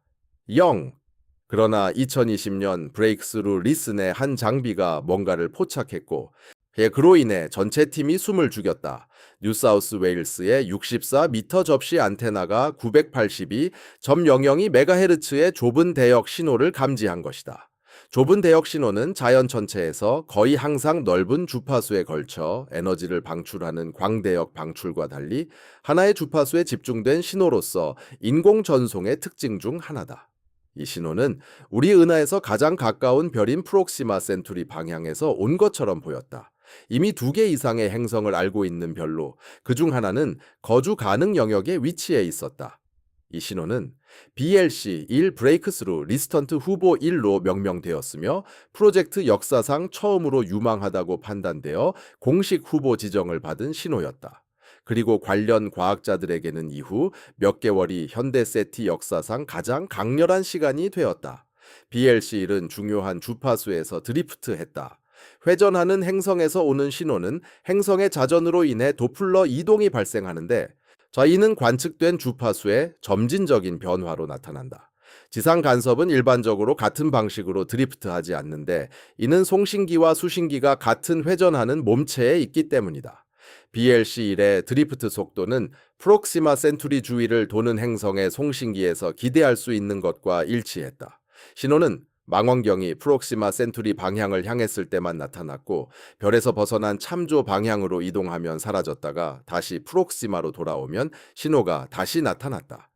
이 온오프 패턴은 전체 신호와 지역 간섭을 구별하는 표준 테스트였으며 BLC-1은 이를 통과했다.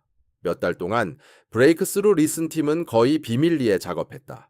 데이터를 재처리했고 알려진 간섭원을 점검했으며 지상 송신기, 위성, 항공기, 지상 전자기기 데이터베이스와 교차 검증했다. 모든 필터를 적용했고 결국 BLC-1은 모두를 통과했다. 결국 2020년 말 언론의 일부 소문이 흘러나왔고 이야기는 국제뉴스가 됐다. 수십 년간 세티에 대한 기대를 관리해온 과학자들은 자신들이 답을 찾기를 바라면서도 정작 이 문제를 직접 마주할 것이라고는 예상하지 못했던 질문을 받게 되었다. 바로 이게 진짠가 였다. 하지만 답은 아니었다. 2021년 브레이크스루 리슨 팀은 BLC-1이 거의 확실히 인위적 전파 간섭, 즉 인간이 만든 전파 방해임을 보여주는 상세한 분석을 발표했다. 핵심 증거는 근처 주파수에서 유사한 구조의 신호들이 발견된 것이었으며 이 신호들은 BLC-1과 같은 특성을 갖고 있었지만 프록시마 센투리와는 전혀 관련 없는 방향에서 왔다는 점이었다. 가장 가능성이 높은 원천은 바로 망원경 근처에서 작동하는 전자기기들이었다. 여러 전파 신호가 서로 상호작용하며 새 주파수에서 잡음을 만들어내는 현상인 간섭 모듈레이션이 그 원인일 수 있었다. 드리프트 속도도 특정 조건에서 지역 간섭이 만들어낼 수 있는 범위 내였으며 이는 행성 원천에 특이한 것이 아니었다. 온오프 패턴은 망원경의 측면 빔, 즉 주빔 외의 보조 감도, 빔이 특정 포인팅 각도에서만 지역 신호를 잡아내는 현상으로 설명될 수 있었다. 결국 BLC-1은 약 0 광년 거리에서 오는 전자기 노이즈였던 셈이다. 수십 년 만에 가장 기대를 모았던 세티 후보는 결국 망원경 자체 내부의 인공 신호였던 것이다. 밤중에 문을 노크하는 소리를 듣는 것과 같았다. 문을 살펴보니 아무도 없었고 열어보니 역시 없었다. 밖으로 나가 다시 노크 소리를 들었을 때 그 소리가 벽 속의 배관에서 나는 것임을 깨달았다. BLC-1은 바로 그 배관 속의 노크였다. 이 실망감은 감정을 넘어선 것이었다. 이는 방법론적 문제였다. BLC-1은 세계 최고 수준의 세티 파이프라인이 1억 달러의 예산과 수십 년의 노하우로 구축된 시스템조차도 망원경에서 몇백 피트 떨어진 곳에서 오는 신뢰소가 넘어갈 수 있음을 보여준 것이었다. 지역 간섭이 외계 문명의 전파 특성을 흉내낼 수 있다면 단일 장비로 확정적 발견을 인정하는 기준은 사실상 불가능에 가까운 셈이다. 신뢰할 만한 주장은 동시에 여러 대륙의 독립 망원경들이 같은 신호를 관측하며 모든 지상 원천을 배제하는 검증을 거쳐야 한다. BLC-1은 결국 와우 신호와 다이슨 9 후보들과 함께 거의 그럴 뻔했지만 아니었던 것들의 목록에 이름을 올렸다. 그리고 브레이크스루 리슨이 이웃의 유령을 쫓는 동안 새로운 세대의 장비들이 가장 광범위한 체계적 탐색을 시작하고 있었다. 결과는 이미 나와 있었고 그들은 같았다. 2023년 3월 코스믹이라는 기기가 뉴멕시코의 매우 큰 배열 베리라지 어레이 VLA에 가동되기 시작했다. VLA는 전파 천문학의 상징이다. 27개의 접시가 사막의 Y자 모양으로 퍼져 있다. 각 접시는 지름이 25m이다. 코스믹은 공존 오픈소스, 다중모드 간섭계 클러스터, 커맨설 오픈소스, 멀티모드 인터페로미터 클러스터의 약자로 이전에 어떤 세티 기기도 이 규모에서 한 적이 없는 일을 한다. 이는 일반 천문 관측에 부수적으로 작동한다. 어떤 밤에든 VA가 가리키는 곳이라면 어디든 코스믹은 동일한 데이터를 병렬로 처리하며 기술적 신호를 나타낼 수 있는 협대역 신호를 찾는다.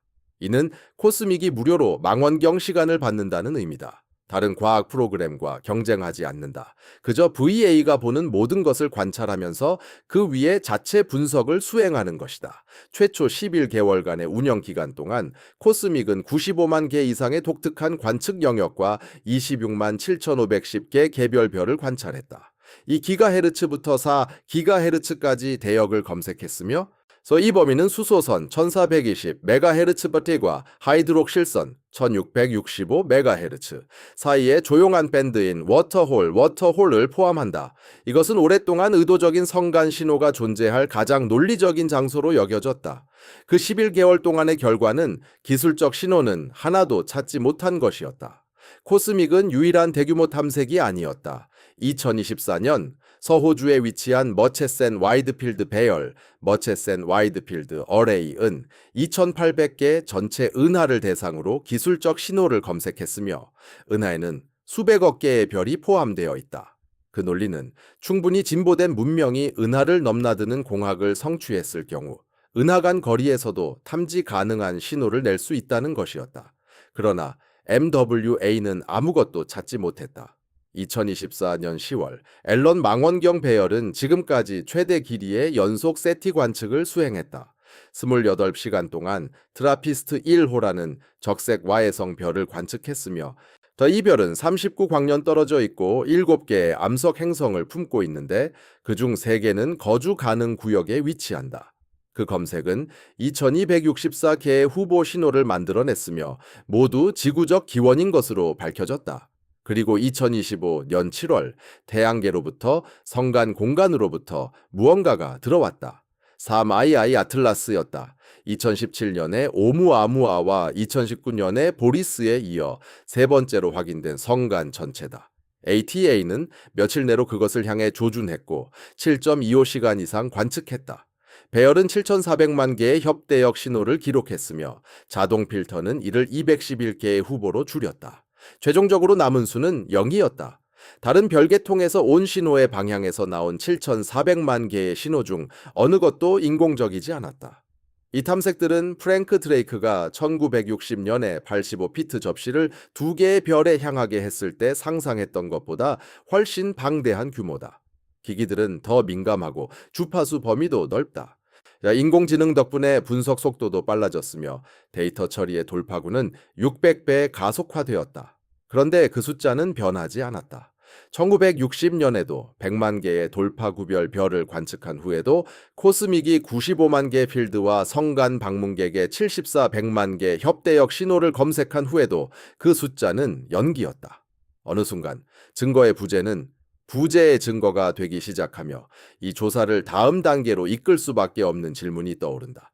수십 년 동안 침묵에 대한 표준 방어는 그것이 지식의 공백이라는 것이었다. 질 타터는 35년간 외계지능 탐사를 이끈 인물로 이렇게 말했다. 당신이 바다에 물고기가 있는지 알고 싶다고 상상해보라. 해변으로 걸어가서 뜨거운 목욕통 하나를 떠서 안을 들여다보았더니 아무것도 없다. 그럼 바다에 물고기가 없다고 결론 내겠는가? 그것이 바로 그 논리였다. 세티의 모든 탐색, 모든 접시의 모든 별을 향한 관측, 모든 주파수의 스캔, 모든 알고리즘의 실행은 우주 바다에서 떠낸 목욕통과 같았다. 중요한 주파수와 민감도 범위의 하늘 중 1%도 조사되지 않았다. 지구의 전파 버블, 즉 우리 행성에서 방출되는 전자기 신호의 구체는 대략 15,000개 별에 걸쳐 있다. 은하수에는 2천억에서 4천억 개의 별이 존재한다. 우리는 은하의 99.9999%에 보이지 않는다. 뜨거운 목욕통 논리는 그럴듯하게 들리며 겸손하게 느껴진다. 그리고 오랜 시간 동안 이것만으로도 질문을 열어두기에 충분했다. 하지만 이제는 더 이상 통하지 않는다. 문제는 누적된 데이터다. 세티 앳 홈은 21년간 운영되었으며 수백만 대의 컴퓨터가 120억 개의 후보 신호를 처리했다. 브레이크스루 리스는 약 100만 개의 인근 별을 스캔했고 2 페타바이트 이상의 원시 관측 데이터를 축적했다. 코스믹의 다중모드 간섭계는 95만 개의 독특한 필드를 1년도 차에 되지 않아 검색했고 제 머체센 와이드필드 배열은 2,800개 전체 은하를 조사했으며 앨런 망원경 배열은 트라피스트 1호를 28시간 연속 관측하며 2,264개의 후보를 생성했고 모두 지구적 기원으로 판명되었다. 이들 프로그램은 각각 다른 기기, 다른 주파수, 다른 분석 파이프라인, 다른 하늘 부분을 사용했으며 결과값은 항상 동일했다. 60년간의 무효 결과를 바탕으로 한 통계 모델은 현재 은하 전체에서 하루에 탐지 가능한 기술적 신호는 1개에서 5개 미만임을 추정한다. 그것은 더 이상 뜨거운 목욕통이 아니다. 그것은 측정이다. 바다는 충분히 많은 지점과 다양한 시간에 샘플링 되었으며 물고기의 부재가 바다 자체에 대해 어떤 의미를 가지기 시작한 것이다. 이 변화는 미묘하지만 전체 조사를 바꾸고 있다. 60년간 침묵은 지식의 공백으로 간주되었으며 더 좋은 기기나 인내심을 기다리며 채워질 공간이었다. 그러나 지금은 침묵을 데이터로 받아들이는 새로운 해석이 등장했다. 부정적인 결과도 여전히 의료적 의미를 갖는 혈액 검사와 같다. 0은 아무것도 아니다. 0은 발견이다. 그 발견은 조사가 가장 편안한 출구를 차단하기 때문에 무게감 있게 다가온다. 우리는 그냥 충분히 열심히 찾지 않았다고 말할 수 없다. 더 이상은 아니다. 120억 개의 후보자 처리와 7,400만 개의 성운 대역 히트가 모두 같은 숫자로 수렴한 뒤에는 말이다. 수십 년 동안 유지된 온수욕장 방어책은 이었다. 그것은 연구자들에게 침묵이 의미하는 바와 직면하지 않고 계속 탐색할 허가를 주었다. 이제는 아무것도 없는 것에 엄청난 양 아래에서 서서히 무너지고 있다. 그리고 만약 그 침묵이 진짜 데이터라면 질문의 모양이 완전히 달라진다. 아직 아무것도 찾지 못한 이유에 관한 것이 아니라 제로라는 것이 실제로 무엇을 의미하는지에 관한 질문으로 바뀐다. 그것은 다른 종류의 조사이다. 그리고 그것은 우리가 처음에 생명을 찾을 수 있다라고 믿었던 도구들로 시작된다. 이 생명체의 표지로 수십 년 동안 생물학자들이 의존해온 분자가 있다. 산소다. 자유분자 산소, 우리가 호흡하는 그 산소는 화학적으로 반응성이 높다. 철, 탄소, 규소, 철, 그리고 수십 가지 다른 원소와 쉽게 결합한다. 행성을 몇백만 년 동안 계속해서 산소 공급을 보충하는 무언가 없이 내버려두면 그 산소는 대기에서 완전히 사라진다. 지구에서는 그것이 광합성이다. 식물과 남세균은 별의 복사 에너지를 이용해 물 분자를 분리하고 부산물로 산소를 방출하며 대기를 대략 21% 농도로 유지한다. 논리는 깔끔하게 보였다. 만약 망원경을 먼 행성에 겨누고 대기 중 자유산소를 탐지한다면 그것을 유지하는 것은 아마도 생물학적 것일 것이다. 왜냐하면 다른 어떤 것도 그럴 수 없기 때문이다. 산소는 생명체의 표지 물질로서 금표준이 되었다. 그것은 행성이 생명을 품고 있을지 모른다는 가장 강력한 지표였다. 제임스 웹 우주망원경은 바로 이것을 분석하기 위해 설계된 부분이 있다. 외계 행성 대기를 통과하는 빛을 분석하여 생물학적 존재 없이는 존재할 수 없는 가스의 화학적 지문을 찾기 위해서였다. 이 가정에 기반한 경력도 미션도 존재했다. 그러던 2024년에 연구팀은 태평양 바닥에서 산소가 생성되고 있다는 사실을 발견했는데 그것은 어떤 생명체에 의한 것이 아니었다. 그 원천은 폴리탈릭 결절체로 깊은 바다 바닥에 앉아있는 금속 광석 덩어리였다. 빛이 닿지 않는 심해 깊은 곳에서 광합성이 불가능한 곳이었다. 이 결절체는 망간, 니켈, 코발트, 구리 등 여러 금속을 포함하고 있으며 자연 전기화학 반응을 통해 미세하지만 측정 가능한 전압을 발생시킨다. 이 전압은 해수 분자를 수소와 산소로 분리하는 전기 분해 과정을 일으킬 만큼 충분하다. 생물학은 전혀 필요 없다. 연구자들은 그 지역의 해양 미생물 군집이 소비하는 것보다 더 많은 산소를 생산하는 속도를 측정했다. 이 심해의 바닥은 주변 생명체가 사용하는 것보다 더 많은 산소를 만들어내고 있었다. 이를 이해하기 위해 당신이 평생 의존해온 영이 감지기가 아무도 요리하거나 태우는 일이 없을 때도 가끔 울린다고 상상해보라. 알람은 여전히 작동한다. 하지만 이제 그것이 항상 의미하는 바를 믿을 수 없게 된다. 만약 산소가 지구의 바다에서도 생명체 없이 생성될 수 있다면 40광년 떨어진 적색 와해성 행성을 도는 암석 행성에서도 생명체 없이 생성될 수 있다. 대기 중 산소가 생물 활동의 증거라는 가장 기본적인 가정이 균열을 일으키기 시작한 것이다. 이것은 산소가 쓸모없다는 의미가 아니다. 단지 산소만으로는 충분한 증거가 되지 않는다는 의미다. 다른 가스, 다른 화학적 패턴, 그리고 함께 생물학을 지시하는 대기 서명 전체를 증명하는 것이 필요하다. 문제는 제임스 웹 우주망원경이 이미 외계 행성 대기에서 다닐 생물학적 표지를 탐지하는 것조차 어려움을 겪고 있다는 점이다. 이 하나의 표지를 확인하는 것에 여러 독립적인 신호를 추가하는 것은 이미 어려운 측정을 한 단계 더 어렵게 만든다. 망원경은 더 긴 관측 시간, 더 많은 통과 관측, 그리고 각 대상에 대한 더 나은 잡음 모델링을 필요로 한다. 그리고 그중 하나인 행성에서 산소 외에 또 다른 생물학적 표지를 찾았다라고 여겨졌던 곳이 있다. 지구상 거의 배제할 수 없을 만큼 생명체에 의해 생성되는 것으로 보이는 것. 그것은 바로 K218b라는 행성이다. 이 행성은 지구에서 124광년 떨어진 적색 와해성 주위를 공전한다. 이 행성은 서브 네플린으로 지구보다 크지만 네플린보다 작은 크기, 대략 지구 질량의 8.5배 정도다. 2023년에 제임스 웹 우주망원경은 이 행성의 대기를 통과하는 별빛을 분석하여 디메틸 설파이드로 추정되는 신호를 발견했다. 지구에서는 디메틸 설파이드는 거의 전적으로 해양 식물성 플랑크톤, 즉 미세한 유기체들이 만들어내는 것이다. 이 해안가의 독특한 냄새를 책임지는 분자다. 이 물질을 다른 행성에서 발견하는 것은 놀라운 일이었는데 생물학 없이도 충분히 생성될 수 있는 알려진 지질학적 또는 순수 화학적 과정이 없기 때문이다. 이 발견은 즉각적이고 전 세계적인 관심을 끌었다. 주요 뉴스 매체들은 이 탐지를 외계 세계에서의 생물 활동 가능성의 증거로 보도했다. 잠시 동안 K218b는 과학계와 대중매체 모두에서 가장 논의된 외계 행성으로 부상했다. 그러나 이후 여러 독립팀들이 데이터를 더 꼼꼼히 검토하였다. 그 결과 디메틸 설파이드 신호는 관측의 잡음 속에 자리 잡아 있었으며 검증 통계적 신뢰도는 대부분의 과학자들이 공식 탐지로 인정하는 임계치 이하로 떨어졌다.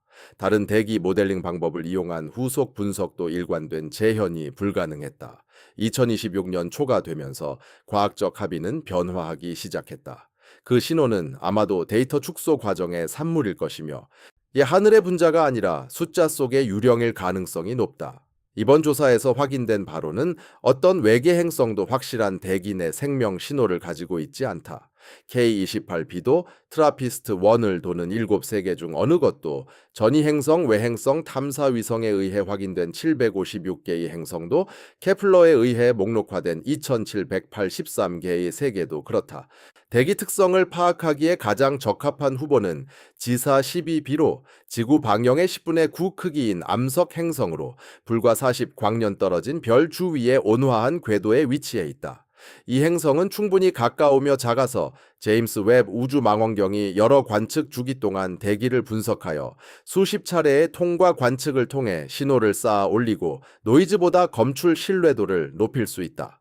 초기 특성 분석은 이미 예정되어 있지만 어둠 속 산소가 한 생명 신호를 약화시키고 K218b가 통계적 산물이 일생의 발견처럼 잠시 나타날 수 있음을 보여준 후 목표점은 이동했다.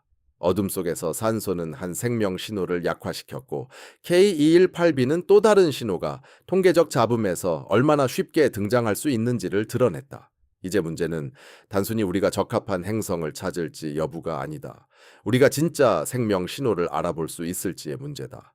지구에서 생명을 알리는 분자가 다른 세계에서는 아무것도 아니거나 단순한 화학 반응일 수도 있다. 한 분석에서는 깔끔하게 보였던 검출이 다른 통계적 방법에서는 붕괴될 수도 있다.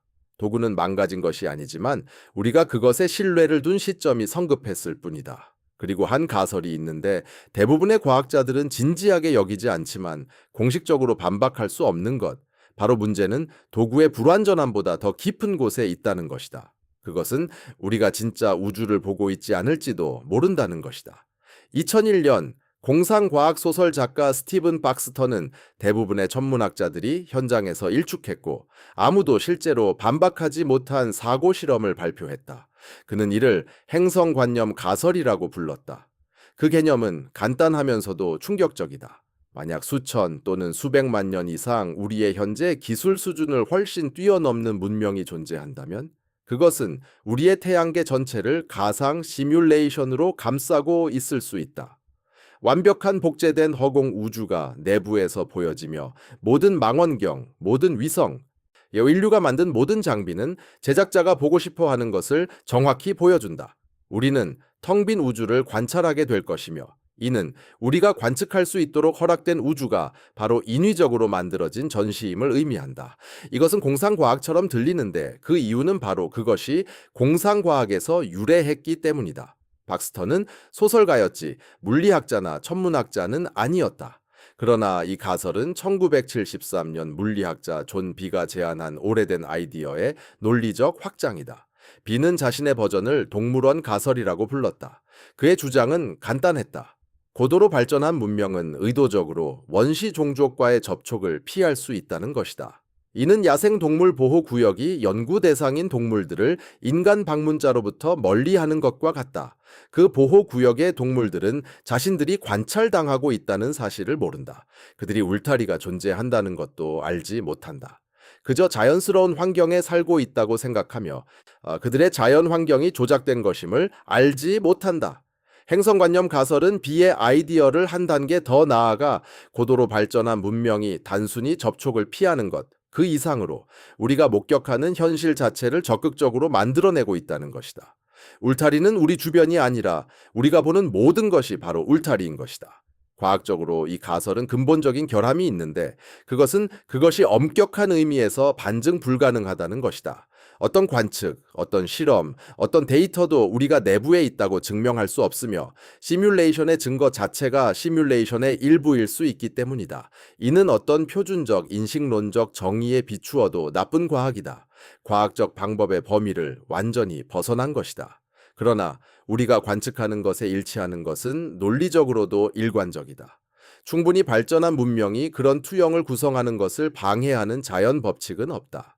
에너지 요구량도 엄청나서 별의 전체 출력을 포획하는 것과 비슷할 것이며 이는 바로 다이슨 구체의 설계 목적이다. 우리가 찾았다고 생각한 다이슨 구체들은 배경 은하들이었을 뿐이다. 행성관념 가설이 현실을 설명하는지의 여부는 중요하지 않다. 이 가설이 드러내는 건 이 전체 연구에 관한 불편한 진실이다. 모든 침묵의 설명, 큰 필터, 어두운 숲, 동물원, 시간적 우연성에 대한 가설들은 우리가 존재하는 우주를 그대로 보고 있다는 가정에 기반한다. 그 가정이 틀렸다면 그 위에 세운 모든 결론도 무너지게 된다. 지금 가설들이 쌓이고 있다. 문명이 확장하기 전에 죽이는 필터들, 서로를 피하는 문명들이 숨어있는 숲, 원시 종족을 관찰하는 고도로 발전한 종족들이 있는 동물원, 관측된 현실이 만들어진 행성관념. 각각의 답은 새로운 질문을 만들어내며 현재의 도구로는 시험할 수 없다. 그러나 이 모든 추측을 뚫고 나오는 확실한 증거 하나가 있는데 그것은 가설도 사고 실험도 아니며 우리 행성의 지질 기록에서 얻은 측정치다. 그리고 이것은 모든 것을 설명하기 더 어렵게 만든다. 생명은 이 행성에 거의 즉시 나타났다. 지구는 약 45억 4천만 년 전에 형성되었으며 젊은 항성계 주위를 도는 먼지와 가스의 중력 응집에 의해 만들어졌다. 처음 수억 년 동안 표면은 대부분 용암이었으며 이는 지질학자들이 후반 강한 충돌기라고 부르는 시기에 소행성들이 끊임없이 충돌하였다. 이 시기의 온도는 복잡한 생명화학이 가능하지 않은 수준이었다. 조건들은 어떤 합리적인 기준으로도 생명체의 출현에 적합하지 않았다. 그러나 마지막 보편적 공통조상인 루카. 즉, 지구상의 모든 생명체가 유래하는 단일 유기체는 약 42억 년 전에 존재했던 것으로 추정된다. 이는 행성 형성 시기와 생명의 확실한 존재 사이에 약 3억에서 4억 년의 격차가 있음을 의미한다. 그리고 그 기간의 대부분은 우리가 이해하는 생명이 표면에서 생존할 수 없었던 환경 속에서 흘러갔다. 생명은 완벽한 조건을 기다리지 않았다. 이 수십억 년에 걸친 느린 화학 실험을 필요로 하지 않았다. 연달아 일어나는 불가능에 가까운 사건들이 차례로 일어나기를 기대하지도 않았다. 행성이 액체 상태의 물을 유지할 수 있을 만큼 식기 시작하자마자 생명은 시작되었다. 지질학적 관점에서 얼마나 빠른지 이해하려면 지구의 전체 45억 4천만 년의 역사를 하나의 달력 연도로 압축해 상상해보라. 행성은 1월 1일에 형성된다. 생명은 2월 말 이전에 나타난다. 공룡은 12월까지 등장하지 않는다. 인간은 12월 31일 마지막 몇 분에 도착한다. 2월. 이것이 바로 무생물인 화학이 생물로 전환되는 속도다. 만약 비생물적 생성, 아비오제네시스, 이 그렇게 쉽고 강력하다면 지금 이 순간 은하 전체에 걸쳐 암석 행성들에서도 수십억 년 전부터 계속 일어나고 있어야 한다. 우리 은하 내 별 주변의 거주 가능 구역에 위치한 약 400억 개의 지구 크기 행성들은 수십억 년에 걸쳐 같은 화학 실험이 병행되어 진행되고 있는 잠재적 실험실일 수 있다. 그럼에도 불구하고 생명 출현 후 지구상에서 지능이 나타나기까지는 추가로 45억 년이 걸렸다. 전파 신호나 적외선 잔열과 같은 검출 가능한 기술은 지난 세기에서야 등장했다. 분명한 병목 현상은 생명 자체가 아니다. 박테리아와 아키아 같은 단세포 생물들은 은하 전체에 흔할 가능성이 높다. 그들은 암석만큼 평범할지도 모른다. 심지어 지능 자체도 완전히 병목이 아닐 수 있다. 생명체를 갖춘 행성의 0.003%에서 0.2%만이 지능형 종으로 발전한다는 엄격한 추정은 그 필터를 매우 엄격하게 만든다. 지구 역시 멀티세포 생물이 등장하기 전에 30억 년 넘게 단세포 생물만으로 이루어져 있었다. 이는 짧은 지연이 아니다. 행성 역사의 대부분이다. 진짜 병목은 훨씬 더 아래 단계에 있을지도 모른다. 지속 가능한 기술 문명을 구축하는 것, 붕괴하거나 사라지거나 조용해지기 전에 주변 사람들이 그 존재를 알아차릴 기회를 주지 않는 무언가를 만드는 것. 이 단어인 구축이 이번 조사에서 계속 등장한다. 그리고 생명 자체가 어떻게 만들어지는지에 관한 최근 연구는 생물학으로 가는 길이 예상보다 훨씬 넓을 수 있음을 시사하며 이는 그 길 끝의 침묵을 설명하기 더욱 어렵게 만든다. 수십 년 동안 지구상 생명 기원의 주된 이론은 RNA 세계 가설이라고 불렸다. 그 아이디어는 단순함에 있어 우아했다. 유전 정보를 저장하고 화학 반응을 촉매하는 긴 사슬 분자인 리보핵산 RNA이 어떻게든 지구 원시 환경의 원료로부터 스스로 조립되었다는 것이다. 일단 존재하게 되면 스스로 복제할 수 있었다. 복제본은 오류를 남겼고 그 오류 중 복제 능력을 향상시킨 것들이 보존되었다. 분자 수준에서 작용하는 자연 선택이 그 이후를 이끌었다. 그래서 결국 수백만 년에 걸쳐 RNA 시스템은 단백질을 발명했고 이는 대사작용의 화학적 일을 더 잘 수행할 수 있었으며 이후 DNA는 더 안정적으로 유전 정보를 저장하게 되었다. 이 이야기에서 장기적인 생명은 딱 하나의 분자가 적절한 화학 환경과 적절한 순간에 만나면서 시작되었다. RNA 세계는 생물학의 닭과 달걀 문제를 해결하는 매력적인 모델이었다. 단백질은 DNA가 암호화해야 하고 DNA는 단백질이 유지되어야 한다는 점에서 서로 의존한다. RNA는 두 역할을 모두 다소 미흡하게 수행하지만 충분히 가능하게 하여 시작점으로 적합했다. 2023년부터 2025년까지 발표된 연구들은 이 그림을 크게 변화시켰다. 여러 독립 연구들이 단백질의 화학적 구성 요소인 아미노산과 RNA의 구성 단위인 뉴클레오타이드가 지구의 원시 화학에서부터 거의 동시에 공진화했음을 보여주었다. 이들은 연속적으로 나타난 것이 아니라 함께 나타났으며 서로의 화학적 안정성과 기능을 높이는 방식으로 상호작용하였다. 짧은 아미노산 사슬이 RNA 가닥에 물리적으로 결합하는 펩타이드 RNA 상호작용은 두 단계에 걸쳐 원시 유전 암호의 출현을 이끌었다. 첫 단계는 순수 화학적이었다. 아미노산과 뉴클러타이드가 서로를 분해로부터 보호하는 협력적 분자 시스템을 형성하였다. 두 번째 단계는 형식적이었다. 이 협력 시스템은 원시 화학적 명령을 인코딩하고 전달하는 능력을 갖춘 오늘날 모든 생명체가 사용하는 유전 암호의 먼 조상에 해당하는 유전 정보를 전달하기 시작했다. 이 차이를 이렇게 생각해 보자. RNA 세계 모델은 완벽한 엔진을 먼저 만들어서 차체와 바퀴를 붙였다는 것과 같다. 반면 공진화 모델은 엔진과 차체가 함께 나타나며 각각이 다른 하나를 가능하게 만든다고 말한다. 생명은 우연히 한 분자가 만들어진 것이 아니라 분자들이 스스로 존재를 부트스트랩하는 체계였다. 이 차별성은 페르미 역설에 있어 매우 중요하다. 만약 RNA 세계 가설이 맞다면 아비오제네시스는 특정 분자가 특정 화학적 배열을 특정 조건해서 이루어지게 하는 데 의존했던 것이며 이는 절벽 위의 줄타기와 같다. 만약 공진화 모델이 옳다면 아비오제네시스는 여러 차선과 진입로가 있는 고속도로와 같아 생명체로 이어지는 다양한 화학적 경로가 존재한다는 의미다. 전체 과정이 더 견고하고 변화에 더 잘 견디는 것이다. 지난 3년 동안 생명의 기원 이야기의 모든 수정은 생물학을 시작하기 더 쉽고 화학적으로 더 타당하며 조건이 허락되는 곳이면 어디에서든 일어날 가능성이 높아졌음을 보여줍니다. 그리고 그 수정들 하나하나가 침묵을 설명하기 더 어렵게 만들었습니다. 왜냐하면 화학에서 생명으로 가는 길이 고속도로라면 우주는 그것을 여행하는데 136억 6천만 년의 시간이 있었기 때문입니다. 목적지에 교통이 전혀 없는 것은 화학만으로는 설명할 수 없는 무언가가 그 여정을 멈추게 하고 있다는 것을 의미합니다. 이 무언가가 생물학이 등장한 후부터 감지 가능한 신호가 나타나기까지의 사이에 일어나고 있습니다. 질문은 그것이 무엇인가 하는 것입니다. 그리고 경제학을 연구하는 수학자가 그 답을 기하학으로 축소하는 제안을 했습니다. 로빈 헤즈는 1996년 펌리 역설에 대한 경제학자의 접근법으로 큰 필터 개념을 만들었습니다. 30년이 지난 후 그는 그 아이디어를 더 구체적이고 검증 가능하게 확장시켰습니다. 그의 기이한 외계인 모델은 명백하게 들리지만 그 결과는 그렇지 않은 전제를 시작으로 합니다. 만약 기술 문명 중 작은 일부라도 그들의 고향 별 시스템을 벗어나 확장하기로 결정한다면, 빛의 속력의 일부만이라도 여행한다면 지금쯤은 은하수 전체를 재구성하고 있어야 합니다.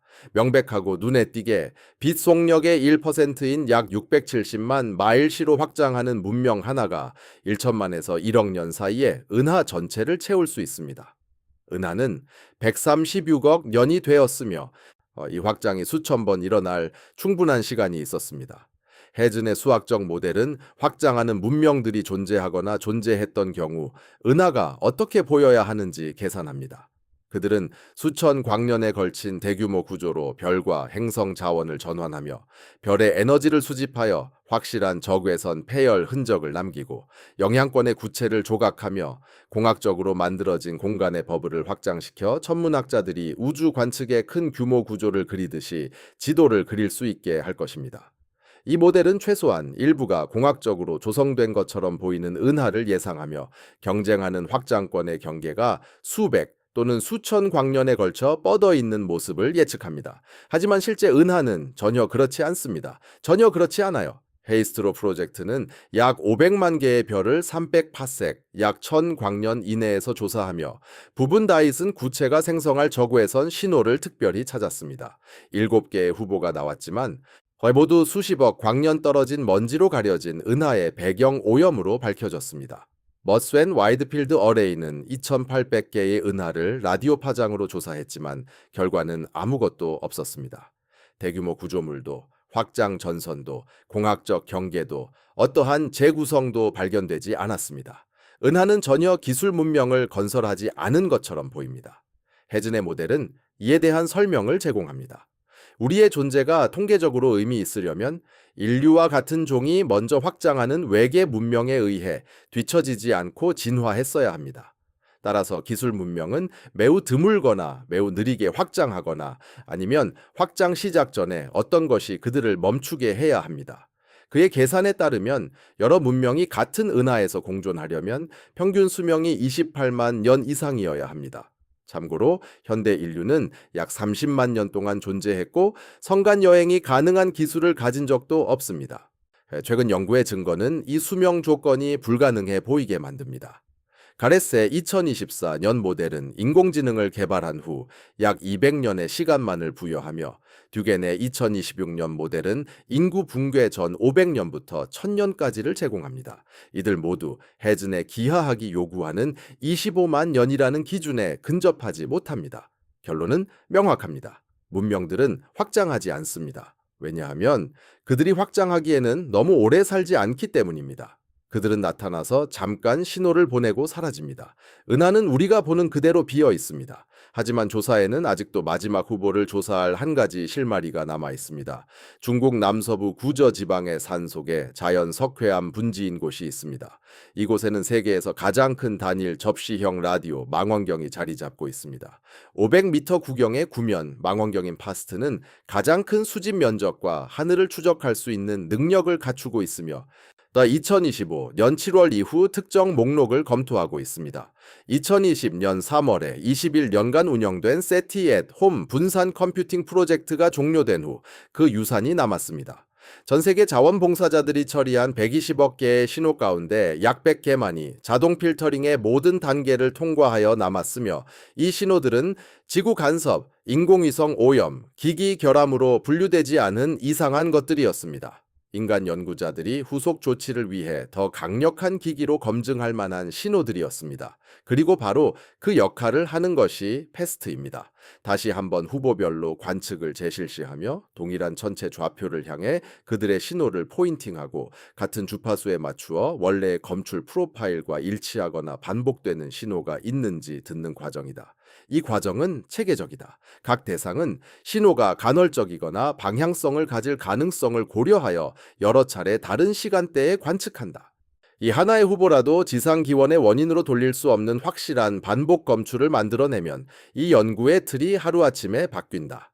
2026년 초 현재 베스트는 재관측된 후보들로부터 아무것도 보고하지 않았다. 21년간 분산 컴퓨팅과 수십억 시간의 자원봉사 처리 끝에 살아남은 100개의 신호는 더 정교한 망원경의 감시 아래서 점점 사라지고 있는 것 같다. 한편 브레이크스루 리슨을 위해 개발된 기계학습 알고리즘은 기존 방법보다 600배 빠르게 전파 망원경 데이터를 처리한다. 사람이 수년간 분석해야 할 데이터 세트도 며칠 만에 필터링할 수 있다. 시간당 체계적으로 탐색하는 하늘의 양은 5년 전보다 기하급수적으로 늘어나고 있다. 앨런 망원경 배열은 18GHz까지의 주파수 범위를 커버하도록 업그레이드 중이다. 새 공조 시스템들이 내 대륙의 전파 망원경에 설치되고 있다. 탐색 속도, 범위, 민감도 모두 지금껏 가장 빠르고 넓으며 예민하다. 하지만 결과는 변하지 않았다. 파이프라인 끝에 찍히는 숫자는 1960년 프랭크 드레이크가 85피트 접시로 두 별을 향해 신호를 듣지 못했던 때와 같은 숫자를 유지한다. 이 이야기에는 베스트가 세티@홈 잔여물에서 진짜를 발견하는 버전도 있다. 검증을 통과하는 이상 현상이 포함된 차기 브레이크스루 리슨 데이터 공개도 있다. 그런 버전들은 불가능하지 않다. 그러나 65년간 쌓인 일관된 전례는 다음 결과도 역시 제로일 것이라는 예측을 만든다. 이는 이번 조사가 시작된 이후 계속 제기되어 온 질문을 강제한다. 모두 어디에 있느냐는 질문이다. 페르미가 76년 전에 물었다. 지금은 그 답이 어떤 의미인지 묻는 시기다. 무엇이 증거를 확립했는지부터 시작하자. 65년간 조직적 탐색 프로젝트 OSMA와 공주 오픈소스 다중 간섭계 네트워크 탐색 세티@홈에서 120억 개의 후보들, 은하간 천체에서 나온 7,400만 개의 협대역 신호까지. 모두 소음, 간섭 또는 아무도 예측하지 못한 자연현상으로 해결되었다. 유망하다고 여겨졌던 검출들, 1967년 펄서, 1977년 와우 신호, 2027년 BLC1, 2024년 다이슨 구체 후보, 2023년 K21, 8B의 디메틸, 설파이드 모두 무효화되거나 확인되지 않았다. 패턴은 일관된다. 드레이크 방정식의 모든 가변 변수는 1961년 이후 더 낙관적인 방향으로 움직였다. 더 많은 별들이 행성을 갖게 되었고 거주 가능 구역은 더 흔해졌으며 생명체 출현은 예상보다 빠르게 시작되었다. 지구 크기 거주 가능 구역 행성의 수는 추정에서 400억 개로 늘어났다. 각 수정은 침묵의 가능성을 낮추었어야 했지만 오히려 기대치가 계속 증가하는 동안 관측된 숫자는 0에 머물러 있어 통계적 의미는 더 커졌다. 필터들이 쌓이고 각각은 깔때기를 더욱 좁힌다. 지능은 특정 지질학적 역사를 필요로 한다. 5억 년간 지속된 대륙과 해양 비율의 지속적 판구조 활동이 적은 생명체 행성의 0.2% 미만에서만 발전한다.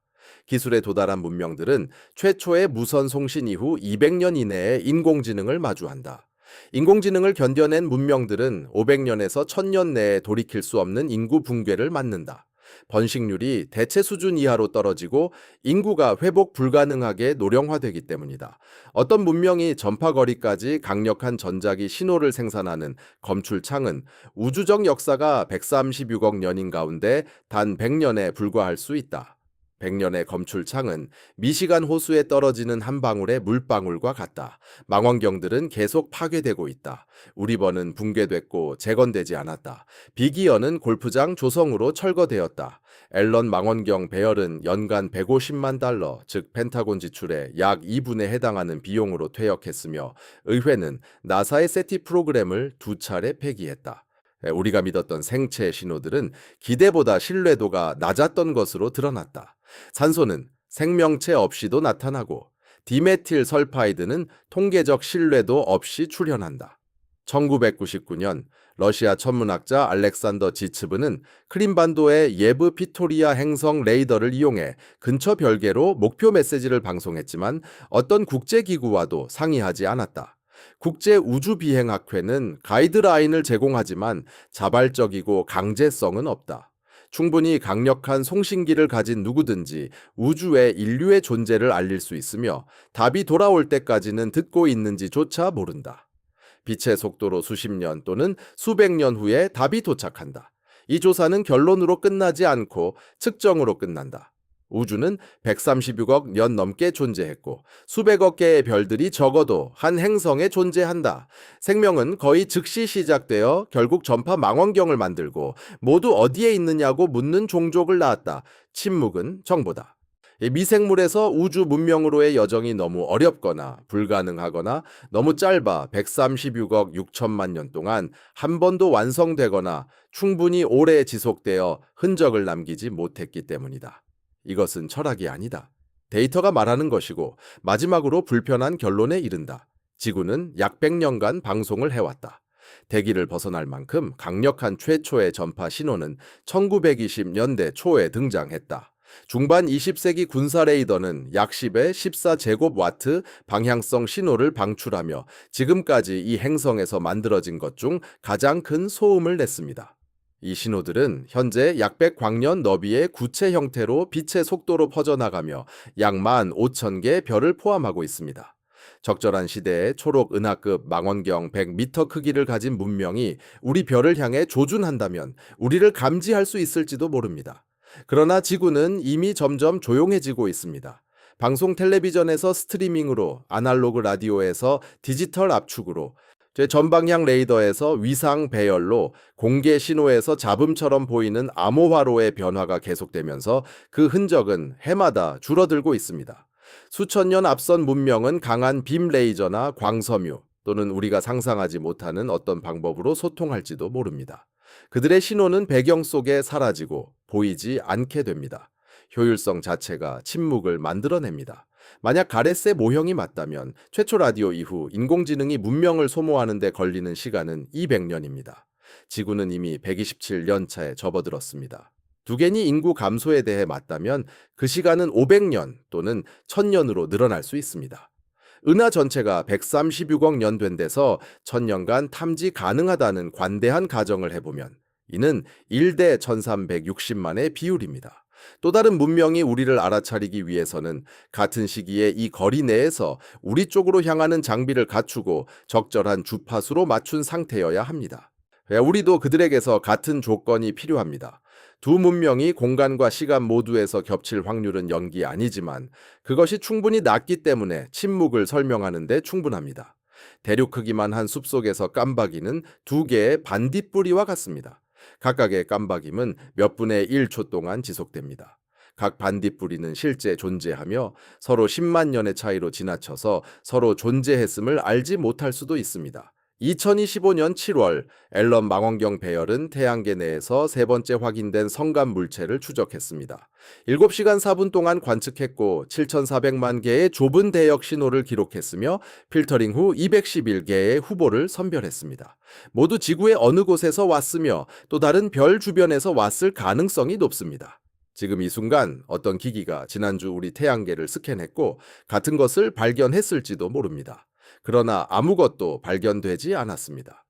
이 침묵이 우리가 외계에 존재하지 않는다는 것을 증명하는 것은 아니며 우주가 그 창이 작다는 것과 일치합니다. 별들 사이의 거리는 엄청나며 136억 년이라는 시간은 10만 광년 너비의 은하 전체에서 짧은 기술적 번쩍임들이 겹치는데 충분하지 않습니다. 가장 흔한 결과는 가장 단순한 것일 수 있습니다. 문명은 생겨나서 지질학적 순간 동안 방송하고 조용해지고 은하는 폐허로 가득 차거나 선택이 아닌 물리적 법칙에 의해 조용한 종들이 가득할 수도 있습니다. 수백만 년 차이로 존재했던 수천 개의 문명이 서로 만나지 못하고 지나갔을 수도 있습니다. 이러한 어떤 가능성도 같은 관측 결과를 만들어냅니다. 바로 0입니다.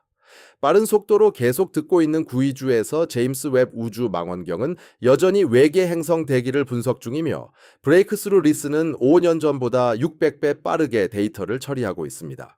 1950년 엔리오 페르미가 점심시간에 던졌던 질문은 아직 답을 찾지 못했고 지금의 관측 장비들은 그 어느 때보다 강력해졌으며 그 창의 길이와 상관없이 여전히 열려 있습니다.